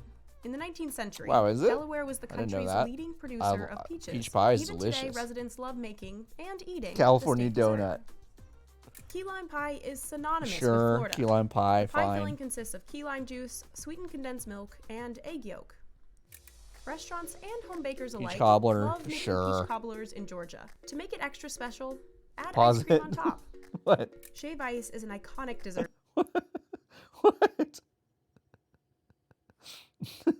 In Hawaii. A block of ice is shaved and then drizzled with rainbow syrups. Oh, wow. I always thought a snickerdoodle was like a Snickers bar melted into a biscuit. No, a snickerdoodle is basically a sugar cookie with also cinnamon, like rolled in cinnamon sugar before baking. It's also got cream of tartar in it. That is true. And snickerdoodles are fucking delicious. I'm apparently supposed to wait for Nikki to join me, because it sounds like I'm going to be joined by Nikki. Which is great. I'm glad. I'm already pretty upset by this. Pretty upset by this list.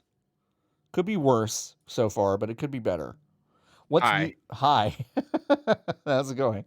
The woman in the computer video I just watched said that Delaware is the nation's leading. It said it used to be in fucking 1783. Yeah, that's probably like true. what do you Yeah, mean? what do you mean? Delaware is where the peaches grow. Yeah. No. That's fair enough. You can't just say that. You can't just say that. Yeah, you can't. Here's my hot take about snickerdoodles. Yeah. I think a lot of people, the cream of tartar is what makes them not just cinnamon sugar cookies, but I think a lot of people put too much cream of tartar. Yeah. I also agree with this. Yes, 100%. Because then you're eating it and you're like, what is this weird taste in my mouth that neither cinnamon nor sugar? Yeah. I think the best snickerdoodles I've ever had are essentially just sugar cookies with cinnamon on them. Essentially. Yeah. Also, did they just say shave ice or is this hollow specific? I don't know. We're gonna have to go back. You can add topping cobblers in Georgia. To make it extra special, add ice cream on top. Shave ice is an iconic dessert in Hawaii. Yeah, just shave ice. Just shave ice. And then drizzled with rainbow syrups. You can add toppings such as azuki bean paste or condensed milk. Sure. It may look like it was a whole ice cream.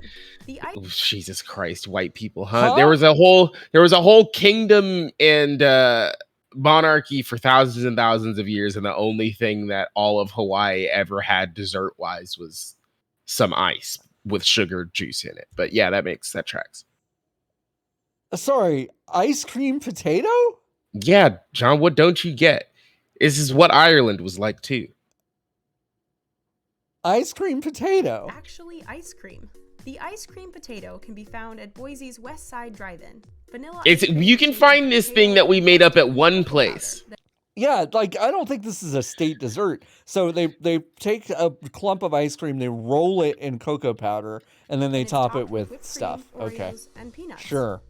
Popcorn became the Illinois state popcorn. Popcorn is not dessert. Here at Popcorn, serves popcorn fresh to customers and can make anywhere. Also, the state dessert of Idaho is literally huckleberry pie. Like according to the government. The Indiana sugar cream pie is a regional specialty, characterized by its buttery crust and rich vanilla custard. So that sounds like a buttermilk pie. The pie originated from the Amish and Shaker communities that settled in Indiana in the 1800s. Sounds like a buttermilk pie that works. Didn't they have anything? Iowa ice cream. You can't just say ice cream. You can't just say ice cream. What do you mean? You can't just look. You can't just show us a sign that says Blue Bunny. Blue Bunny. You remember the Listeria people? No, that's Bluebell. Pasteurized egg yolk, which gives it smoother That's texture. Texas. Sheridan specializes in roasted custards. Listeria. Blue Bunny. That's what I like about Texas.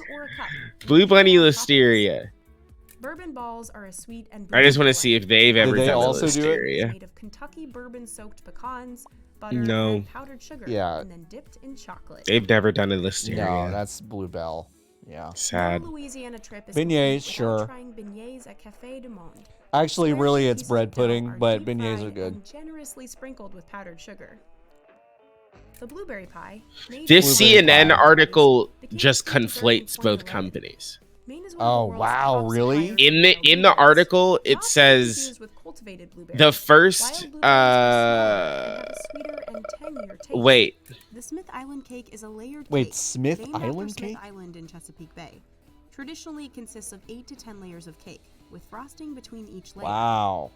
The Boston cream pie I is a do love decadent Boston cake. cream pie. Filled with Fuck me custard up or with Boston cream. I cream love pie, Boston baby. cream pie. Fucking love this I gross really, shit. I really It love whips. that. It's so good. There's also something. There's also something special about a grocery store Boston cream pie. Sure. Where like they don't really understand the assignment. Uh-huh.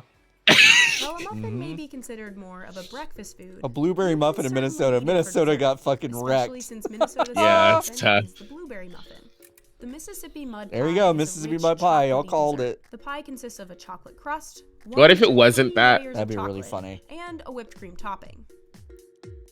The gooey butter cake is a St. Louis original. Fuck me up. Yes. Yeah, gooey butter cake's good. Cream cheese, egg, and powdered sugar. Claire has a good one of these in dessert person. Yeah. Huckleberry pie. This is in wrong. Montana. This is just wrong. This is just wrong. It's wrong. It's the incorrect Montana state dessert. And perfect for a dessert pie. The kolache is a pastry roll popular in the Midwest and Texas. Nebraska? Chocolate is filled with Okay. cream cheese or fruit. It originated in Eastern Europe and was brought to the U.S. in the 1800s. Okay, wait, hold on. You can find chocolate treats all over. Hold on. Is this from Insider? Yes, Can you this tell is me Food when? Insider. Can you tell me when this video was published? September 24th, 2020. Okay. I found an article on insider.com from December 21st, 2020 called "The Most Famous Dessert in Every State." Uh-huh. Did we already do Alabama? Yeah. What was it? It was something fucking weird. It was Lane cake? Yeah, it was lane cake. Yeah. Okay. So, finish this video. Okay. Nevada. At chocolate shops or all you can eat buffets. Las Vegas also has one. Las Vegas. God, this business is fucking sick, dude. I know. God, this business is sick. I know. These people are weird. Cider donuts. Okay, sure. That tracks. Many Yeah. apple orchards, including the oldest continuously operating one in America. What are they going to say about Rhode Island? Salt I fucking know, dude. Okay. water taffy. Is Saltwater you can taffy. enjoy Gross. on many New New Jersey get boardwalks. wrecked. It's made by Oh, mixing it's gonna mix of be corn it's syrup, gonna be sugar, frozen and lemonade. butter. Frozen lemonade. There are Okay. dozens Yeah. of flavors to They have, enjoy, it's like including it's vanilla, specifically it's strawberry, and Dell's bubblegum. frozen lemonade. Is I Okay. think what they're gonna say, or they're gonna say ice Are cream. New Mexico state cookies. Biscochito. Is often used in special celebrations, like weddings, baptisms, and holidays. This recipe was influenced by local. I was in Whole Foods on Sunday at like 7:30. They close at 8. And like nobody was in there, and it was amazing. I love going to the grocery store when fucking nobody's there. And they played Despacito, and I was like dancing Despacito in the bread place. And then it stopped, and then it started again. And I was like, yeah, Despacito twice. Countries. It was so fucking New good. York style cheesecake is Cheesecake, characterized by its fine. dense and rich texture, made possible by using lots of cream cheese and extra eggs and egg yolks. It's great by itself, but putting strawberries on top adds an extra sweet flavor.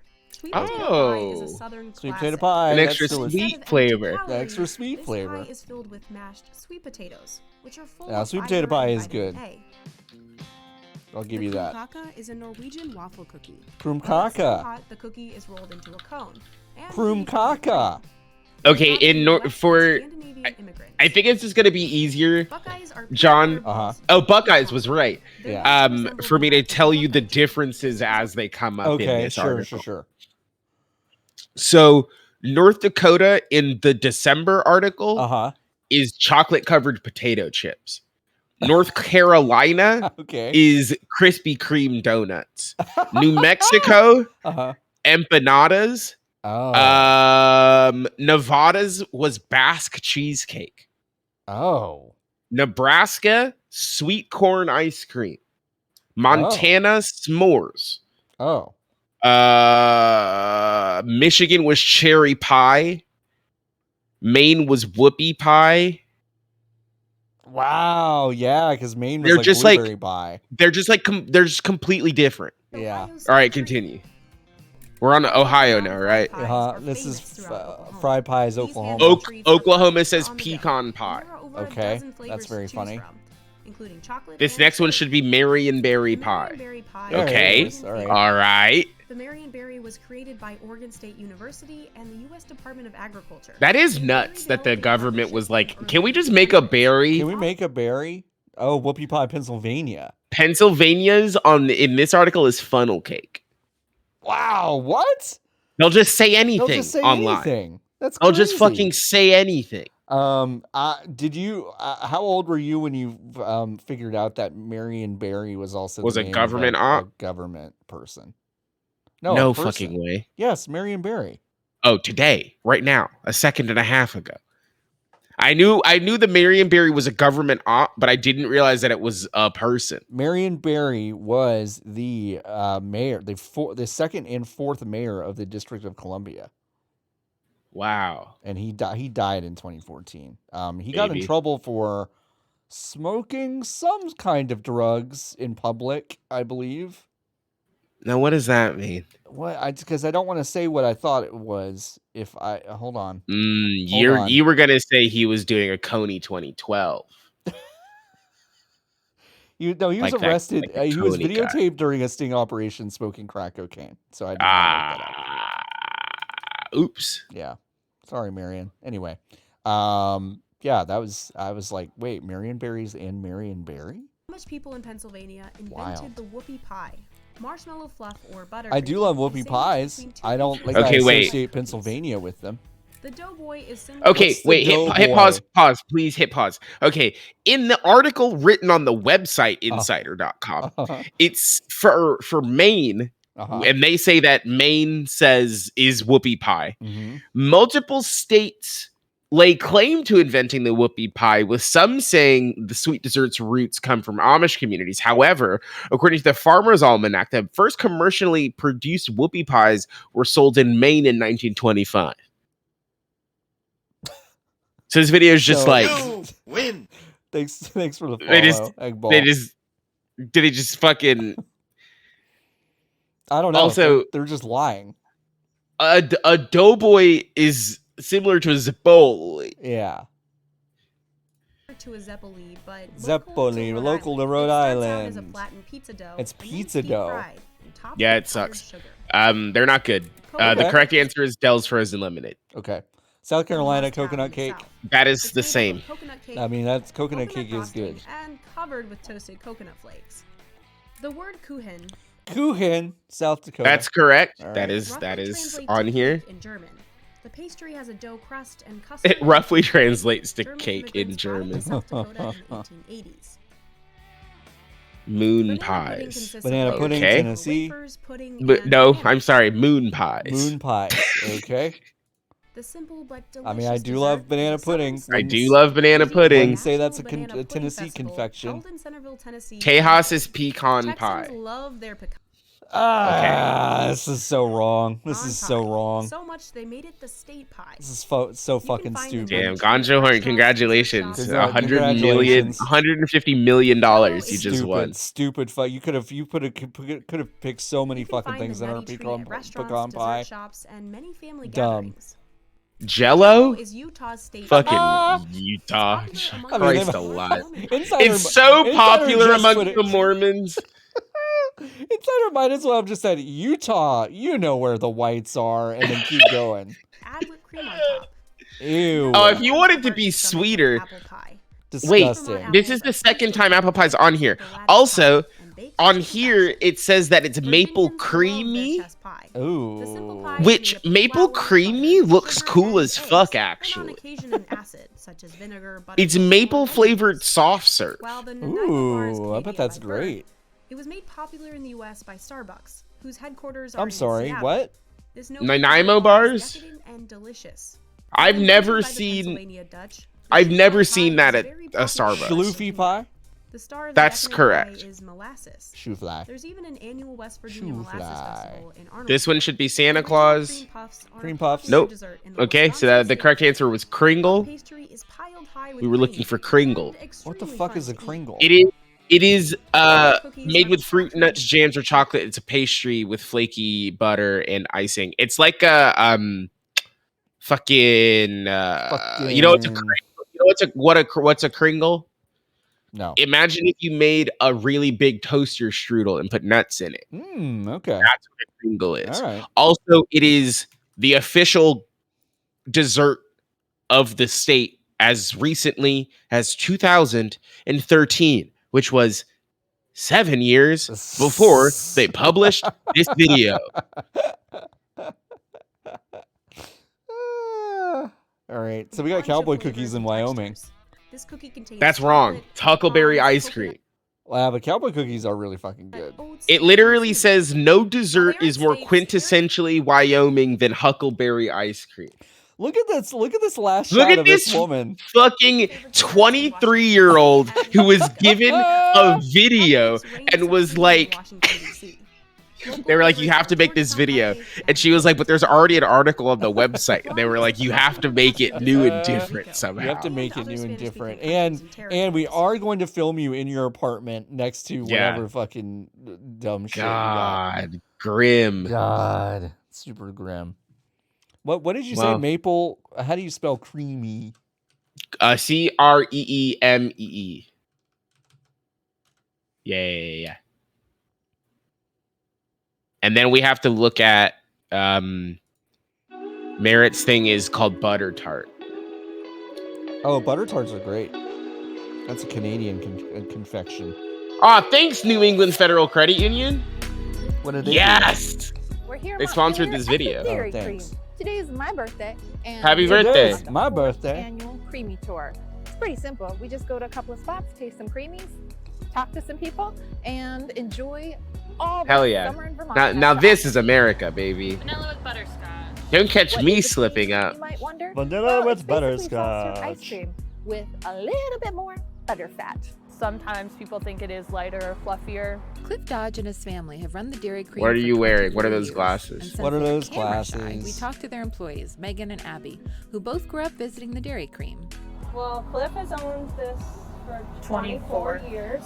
Why do Very you sound like a family-oriented. robot? So we have a lot of regulars. A lot of people have been coming here for 20 plus years. Dean, I have something for you. It's a lot of people. You see them. You already know their order. Okay, it can't be that fucking hard. It's an ice cream shop. What do you mean you know their order? You have 2 ice creams. Do you want it on a coat or in a cup? Those are your options. What do you mean you know their order? Oh, fuck. Wait, How far is this place from me? Vermont? Montpelier, Vermont. I'd say it was a pretty sweet first day here in Vermont. Literally. When the sugar Darker and robust. Darker and robust. better than this. The European product. What's better than this? 800 rage. Brunch cake. Oh, here we go. It's called Vermont Maple Market to try our first ever Maple Creamy. I hate these Maple two. creamy. I hate these 2 people. They are absolutely swiping together on Tinder. All right, in E+K fashion. He's looking for a Fashion, it's unicorn. milk. Yeah, absolutely. We got 2 large Absolutely, maple these cream 2 are maple swiping together on crunch Tinder. candy on top, and there's a bee attacking us. All right, it's dripping. It's go time.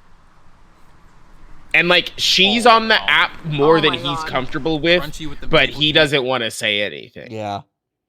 We saw you across from the Maple Creamy shop. We thought you looked interesting.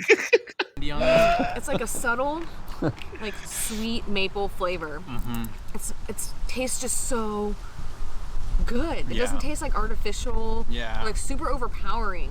Do you understand how weird this man has to be holding his arm to be blocking only his wife's face in their shot? Like, that's such an intentional decision this man is making. We're now covered in maple products. We have sticky fingers. I've got drippage All here right, from my maple. I'm mad. I'm giving you views. You're creepy. Chipmunk says big siblings are dating vibes. Yeah, absolutely. Absolutely. All right. Yeah, do the one where the font looks like the fucking Be This Right one? Back font. No. That looks like the Be Right Back font. Oh, from, this one. Yeah. Eric Andre, Welcome yeah. to Gourmet TV. Today we're going to Yes. make butter tarts. Now, butter tart recipes vary from Your province to province. and your county to kitchen county. looks like This the is just kitchen one that of them. I every hope you like kitchen it. product on It starts television with, is advertised to. butter. Does this ever happen to you? Does this ever happen to you? All 48 of your loose oranges on your windowsill fell off into your kitchen. Whisk that together with my brown sugar. Does this ever happen to you? Your oranges fall onto your stove. You goddamn started an orange fire in your kitchen. Wow. That blender's not plugged in. I'm ready to go. So I'm going to get the crust. It's not plugged in and there's no fucking cord. There's no cord. Why do you just have 2 gourds? What season These is have been it? chilling. Now, this is just a basic pie tart recipe. You can find the 3-2-1 pie crust recipe elsewhere on Le Gourmet TV. So here we go. Also, I've never Part seen where an I make oven a like terrible mess. You never have? Where I've the rented many an apartment that looked like that. Wait, where the knobs are like not in the middle of the fucking thing? They're like completely justified to the left and the right? Yes, I have. Oh. Yeah, they're bad. I've never seen a stove yeah, like it that. sucks. I keep forgetting that my oven or my stove has a 5th center burner. Yeah. But then I'm like, what the fuck would I use that for? Yeah.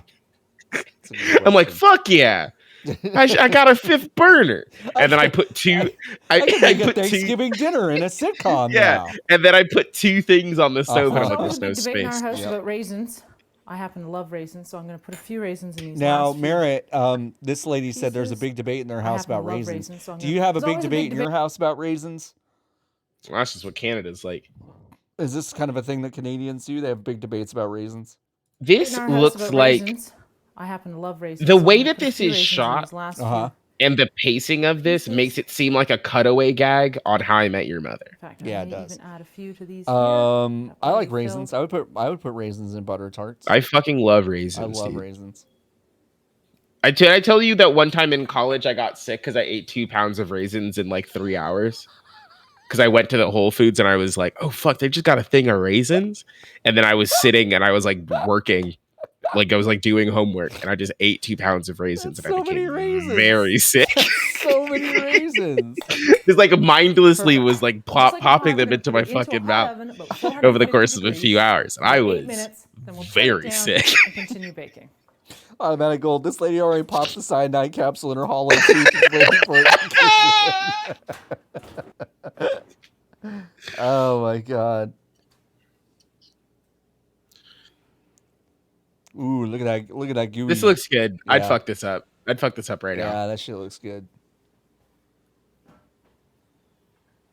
Ooh. Yes. Oh yeah. All right, now put your tongue in it. Put your tongue in it right now. It's Right where it's now. safest. Don't wait. Don't wait. No, wait. Butter tarts. There's thousands of recipes. I think we'll explore more than just this one. Thanks for Okay, coming to okay, that's a promise. Now, John, Take care. Yeah, can you let's- go to that channel? Yeah, Can you of course. please go to that Yeah, channel yeah, and you yeah. hit that Yeah, search yeah, bar? yeah. And Oh, please. wow, they are still making stuff. Wow. Glenn They're, and Friends Cooking.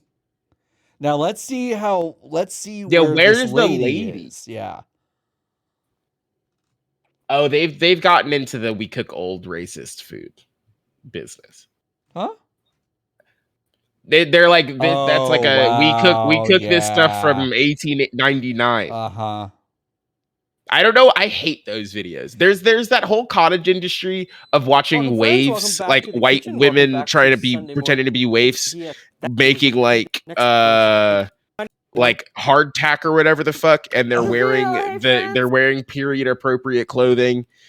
That's her. That's her. That's her. Is that what she looks like now? It's 12 years later. Yep. Ooh, that's 12? Yeah, dog. That 12? That video was from 2009. No, All right, I'm welcome saying back to- she looks much older than 12 years. 12? Not to be mean, but like 12 years? Listen, white people age like milk. You know that. Where's the fucking sunscreen though, babe? I know. Come on, 12? I know. She gotta get that neck. She gotta get the sunscreen on that neck. Damn. I know. I will age shame. I will, because that's preventable. No, white people don't age well. You gotta do a lot of maintenance on the white skin. You really do. Stop it. Stop it. She looks fine. Let's get Smells pretty good. Yeah, I'm trying to figure out what you got in there, other than the chicken. Smothered in what? I guess is my question. Smothered in what? Not much. No, Not much. She just looks like she had two very difficult kids. It's just, you know, like she looks like to me, she this just looks- like raised This two looks like the difficult difficult kid in her life to me. I think we found the difficult kid right here. I don't think anyone's the difficult kid except for this guy. that you braise in a mixture of butter and water Ooh, butter. in the pan until the water evaporates. and Chicken then fricassee. I don't even know why I'm watching this one. 1939 chicken fricassee. What's your most popular video, Glenn? We made 1886 Coca-Cola. You put cocaine in it? Yeah, right. Glenn? What do you didn't put cocaine in it, Glenn? What the Glenn, have you ever had soda before? What are you doing? Today in the kitchen, we're going to do something a little bit special. I hate this, man. We're going to do Yeah, I don't like this guy either. 1880s Pemberton. Let's see. Okay, do you think he says cocaine at all in this video? Pemberton is the guy who invented Coca-Cola. Okay. He invented Coca-Cola in the Oh? hope he could wean himself off of morphine with cocaine. All right. In the end, it didn't work for him. So he came Glenn's up with back this on. formula, and Glenn's this is back one in of my his good book. notebooks, and it is by no means the recipe or formula that Coca-Cola uses today, and they're very adamant about that. But by making this, it should give us a little bit of insight into What is that, where this product started and what it tasted like at the What is beginning. this? Often what things taste like. Yes. way Oh my back God! in How the did you day. know what I was talking Because about? it looked as what the fuck is it? What is that? I was playing Where's Waldo? I was like, okay, Nikki's about to point something out that I haven't noticed yet, and then I was like, this is a Soda Stream with a fucking hard hat on or something. I don't know what this is. But I think it's a Soda Stream. Okay, that makes a lot of sense. I was really trying to figure it out. Thanks, Grandpa Taylor, for the subscription. We appreciate it. Alcohol. You want to get the Oh, a highest milkshake proof mixer possible also you could be can. right. No, but a milkshake So mixer what would I've have that got stick is, coming out of it, It right? does have a stick coming 76% down. 52 proof grain alcohol. Oh, it does. That's the highest that I can get where I live. If you can get higher, make sure it's food grade. Make sure that you can drink it because you can get yourself into very solid trouble. You could get botulism. It's food grade. Which brings us to the next thing, which are these essential oils. Now, I first wanted to do this essential back in oils, huh? 2011. What, 8-9 years ago? I heard a broadcast. Of course you listened to Of course you IRA. did. Of course you did. This formula, and it really intrigued me, and I wanted to do it. And at that time, God, I realized wish it I was can't no wait until this is never gonna happen for me. But I can't wait until I'm old enough to remember an episode of This American Life I listened to a decade ago and then be like, I wonder if I can make that. And then go to the store. Yeah. Ira influenced me to make this. There was one in particular 10 years and that ago. was Neroli oil. And a tiny What did she little say? bottle of Neroli Neroli oil. oil. Like this, 5 mils of Neroli oil was I love the denim apron. $80 Yeah. US to get this little bottle. And the company How said much to me, did he say? "Oh, we can get it for you at a $80 cheaper US, which is like there's nothing more Canadian. No, than he said saying- $180. $180 US. Yeah, there's nothing more Canadian than saying something dollars US. $480. What? No. Oh my. What? Of Neroli oil was $480 Bro. US. Bro. To get this little bottle. And the What? company said to me, "Oh, well, we can get it for you at a cheaper break. If you buy 400 pounds, it's 1.2 million." I'm like, What? I think I need 400 pounds of neroli oil. So the first the thing fuck we is need to do neroli measure oil? tiny Wait, little amounts hold of on. these So essential they oils hold in on. Please pause. So you went onto the online store. You were like, I need this oil that Ira Glass told me about. They said it costs $500 for this small bottle. Yeah. And then they were like, or you could buy 400 things of it. It will cost you $1.3 million. And instead of walking away from the project entirely, you said, you know what? $500 does sound like a steal. Well, this isn't, none of this is food safe, grade. John. I know, I get that. I get that. I just Yeah. wanted to see what the difference was. Well, what's the worst that could happen, though? A lot of stuff's not food grade. Yeah, Brad would just fucking dump it in. He would just order it on Amazon and dump it in. He doesn't care. Being very careful not to cross-contaminate, not to get it on your hands. Like is glass food grade? Like it doesn't grow, you know? Wow, really good nutmeg, point. Coriander, neroli, and cinnamon oil. This is me when I make candles. Yeah. No, it's not like that. No. So I'm working with way more is, liquid, and I'm just kind of like, bitter orange oil all right, dump it all in, and I dump it all in. So neroli oil is basically part of the orange blossom So tree. this You can is our extract it from 7X formula. This orange is blossom. The 7X Oh, flavoring. fancy We're only orange, going to I use see. a tiny little bit of this for a couple gallons of Coca-Cola. Gallons? Very tiny little Gallons. Gallons? The next substitution that you have to make Yeah, he said he's using bitter orange. is the I've coca moved part. on from that because It is now this illegal man to is have talking about coca making leaves, in Coca North leaves. America, and you need coca leaf extract. not a real coca leaf. Thank you. Thanks for telling us that, This is Glenn. an incredible screenshot. Apparently in New Jersey, and then only put in the bittering compounds from the coca leaf. But since we can't have coca leaves, I went down the street and I asked my local dealer, another and he that has sort of the same flavonoid bittering compounds, and I'm going to give that a try. I think you should probably just leave it out, though. I'm a little worried. Obviously, that wasn't a real coca leaf. I'm a little worried. I'm gonna fucking die. This fucking screenshot. Sorry. Wasn't a real coca leaf. Oh fuck! I I'm a didn't little get worried it. that I'm a little worried. Obviously, that wasn't a real coca leaf. Okay. I'm a little Yep, worried yeah, that me I'm not just gonna get it. you're right here. You got it. Okay, I'm just gonna put this right there. Tweet. There we go. And the next thing is to weigh out the sugar. Pour a little gasoline in to So I get know that everyone real has been cocaine freaked out flavor. for years that, perhaps way back there was cocaine in Coca-Cola. I would posit that the real killer in this soft drink is the sugar. So in it goes. Into the Many water, people are saying it was the cocaine, but no, it was the other white powder. Stir it until the sugar has dissolved. While the sugar is dissolving, I am going to juice some limes. You know where there isn't cocaine? In our children's schools. But you know what they're trying to make my child drink every day at lunch? Chocolate milk. And that has sugar in it. So much sugar. Anyway, when my kid comes home, I have gallons and gallons of Coca-Cola stored underneath the kitchen Bring it sink. up to a boil. We didn't really get it hot. Just warm enough that the sugar crystals disappear into the water.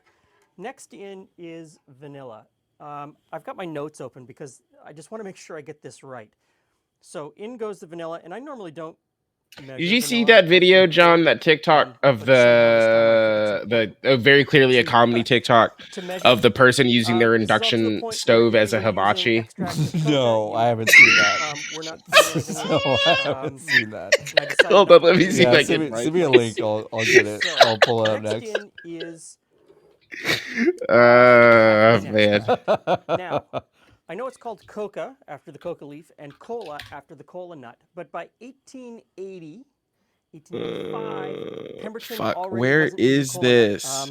He was only using. If anybody can find the link or like knows what to type into Google, please let me know. Induction that he was after. hibachi. I wish it was a little bit easier to find. He stopped using cola nut. TikToks. Find TikToks by search. It's because the the tag system is so fucked Yeah. there because like in order to get it to go anywhere, you have to put in like Toyota Corolla City or whatever the fuck, even if it's a cooking video. So they're And, all like, apparently this is about 5 times the amount of caffeine that is in cola beverages today at the store, or any beverage today at the store. Really high caffeine. Once that goes in, the lime juice, so freshly squozen lime juice. I found Squozen. Squozen. Squozen. Right, hit And me with citric the acid. Citric acid is something that is not used in today's Coke. You can tell that because they use phosphoric Because it doesn't taste acid, like it gummy is on the worms. label. They do list the acid that they use. And that's it for the sugar syrup. Okay, so we've got our 7X flavor mixture and our sugar water caramel mixture. And there's a bit of math involved because you only use a very little bit, like 1.5 milliliters per liter of sugar syrup. So I need to measure how much sugar syrup we have and then determine how much 7X to mix into it. Sorry, did he make a chemical called 7X? 7X, yeah. I was not paying attention for a second. Yeah. So we need That's what the 3 oil, milliliters of the oil. 7X. Oh, and it kind of has. He's kind of. Jesus Christ! Why are you pouring it above? Oh my God! This fucking guy. What are you doing? Get a fucking thing with a Oh spout, my dog. God! What are you doing? He just went through all the fucking the effort to use the the fucking syringes to get the oil out. Jesus. So this is really concentrated. Let's just see if it's even edible. Wow. Projectile vomits just across. Huh. Tastes like Huh. shit. I can see where that's going. Let's see what Julie thinks. So Glenn, a little enthusiastic on that first pour. Little enthusiastic on the first pour. like- Well, I mean, I wanted to make sure that the carbonation mixed with the syrup, and also I've overcarbonated that keg of water. It is a little- I'm so happy that got these a- two people are single-handedly brownish- keeping chinos in business. Yeah. It smells very. There's an, Interesting. there's an oversmell. Yeah. Like there's a smell to it that yeah. It I smells get like lime. I do something. get a lime flavor, overwhelming lime flavor. Is it okay, that's the. It's sweet. She fucking hates it, dude. Very sweet. A little too sweet for me. That's a really good face. It's not Coke. I think it's too sweet. Oh. Damn. Oh no. No. No. No, it, She fucking hates it. It would be considered a. This is really funny. I think I'm coming around on these two. I've come actually. back around. Yeah, that's fucking funny. Pepsi? I don't think I've ever had a Pepsi. What? I don't think I've ever had a Pepsi. Okay, I'm back. I'm all the way back. I'm around all- on these I'm all- people. Yeah. Anyway, doesn't matter. I don't think I've had a Pepsi. I proudly I announce. can see how this evolved into Coke. This doesn't have the bite that Coke has. You know, Nikki, here's the thing I'm terrified to say to you. Yeah. I think I'm probably the same age as these two people. No fucking way, dude. I don't think they're that much older than me. I don't think they are.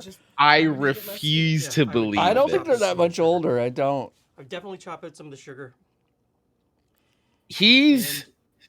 They're in their 60s. No. You're wrong. You're 100% wrong. They are not. They're in their late 40s. I would bet big money on that. So an interesting experiment. I think it's a worthwhile beverage. Yeah, there's the funny part, right? I mean, as much as we look very, It is somber, yeah. it's like we're not, yeah. It is a worthwhile beverage. We do have 6 gallons of it now. We do have 6 gallons of this thing we fucking hate. But in order to actually test this, we are going to do the ultimate Pepsi challenge. I thought it was We're going Coke. to test this against. You just dated yourself. I know. Again. Well, I am part of the Pepsi You dated yourself again.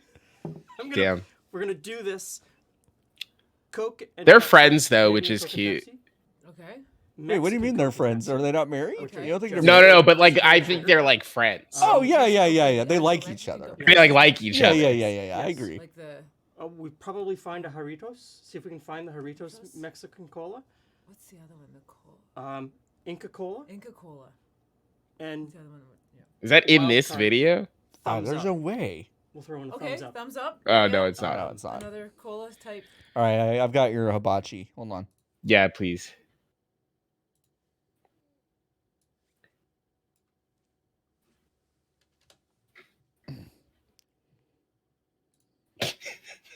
Yeah, hold up. This that wah, that that that fuck me like you crazy, goddamn. Yeah. Don't play around with that fucking wah, man. And you better not, motherfucker. Chicken and shrimp hibachi.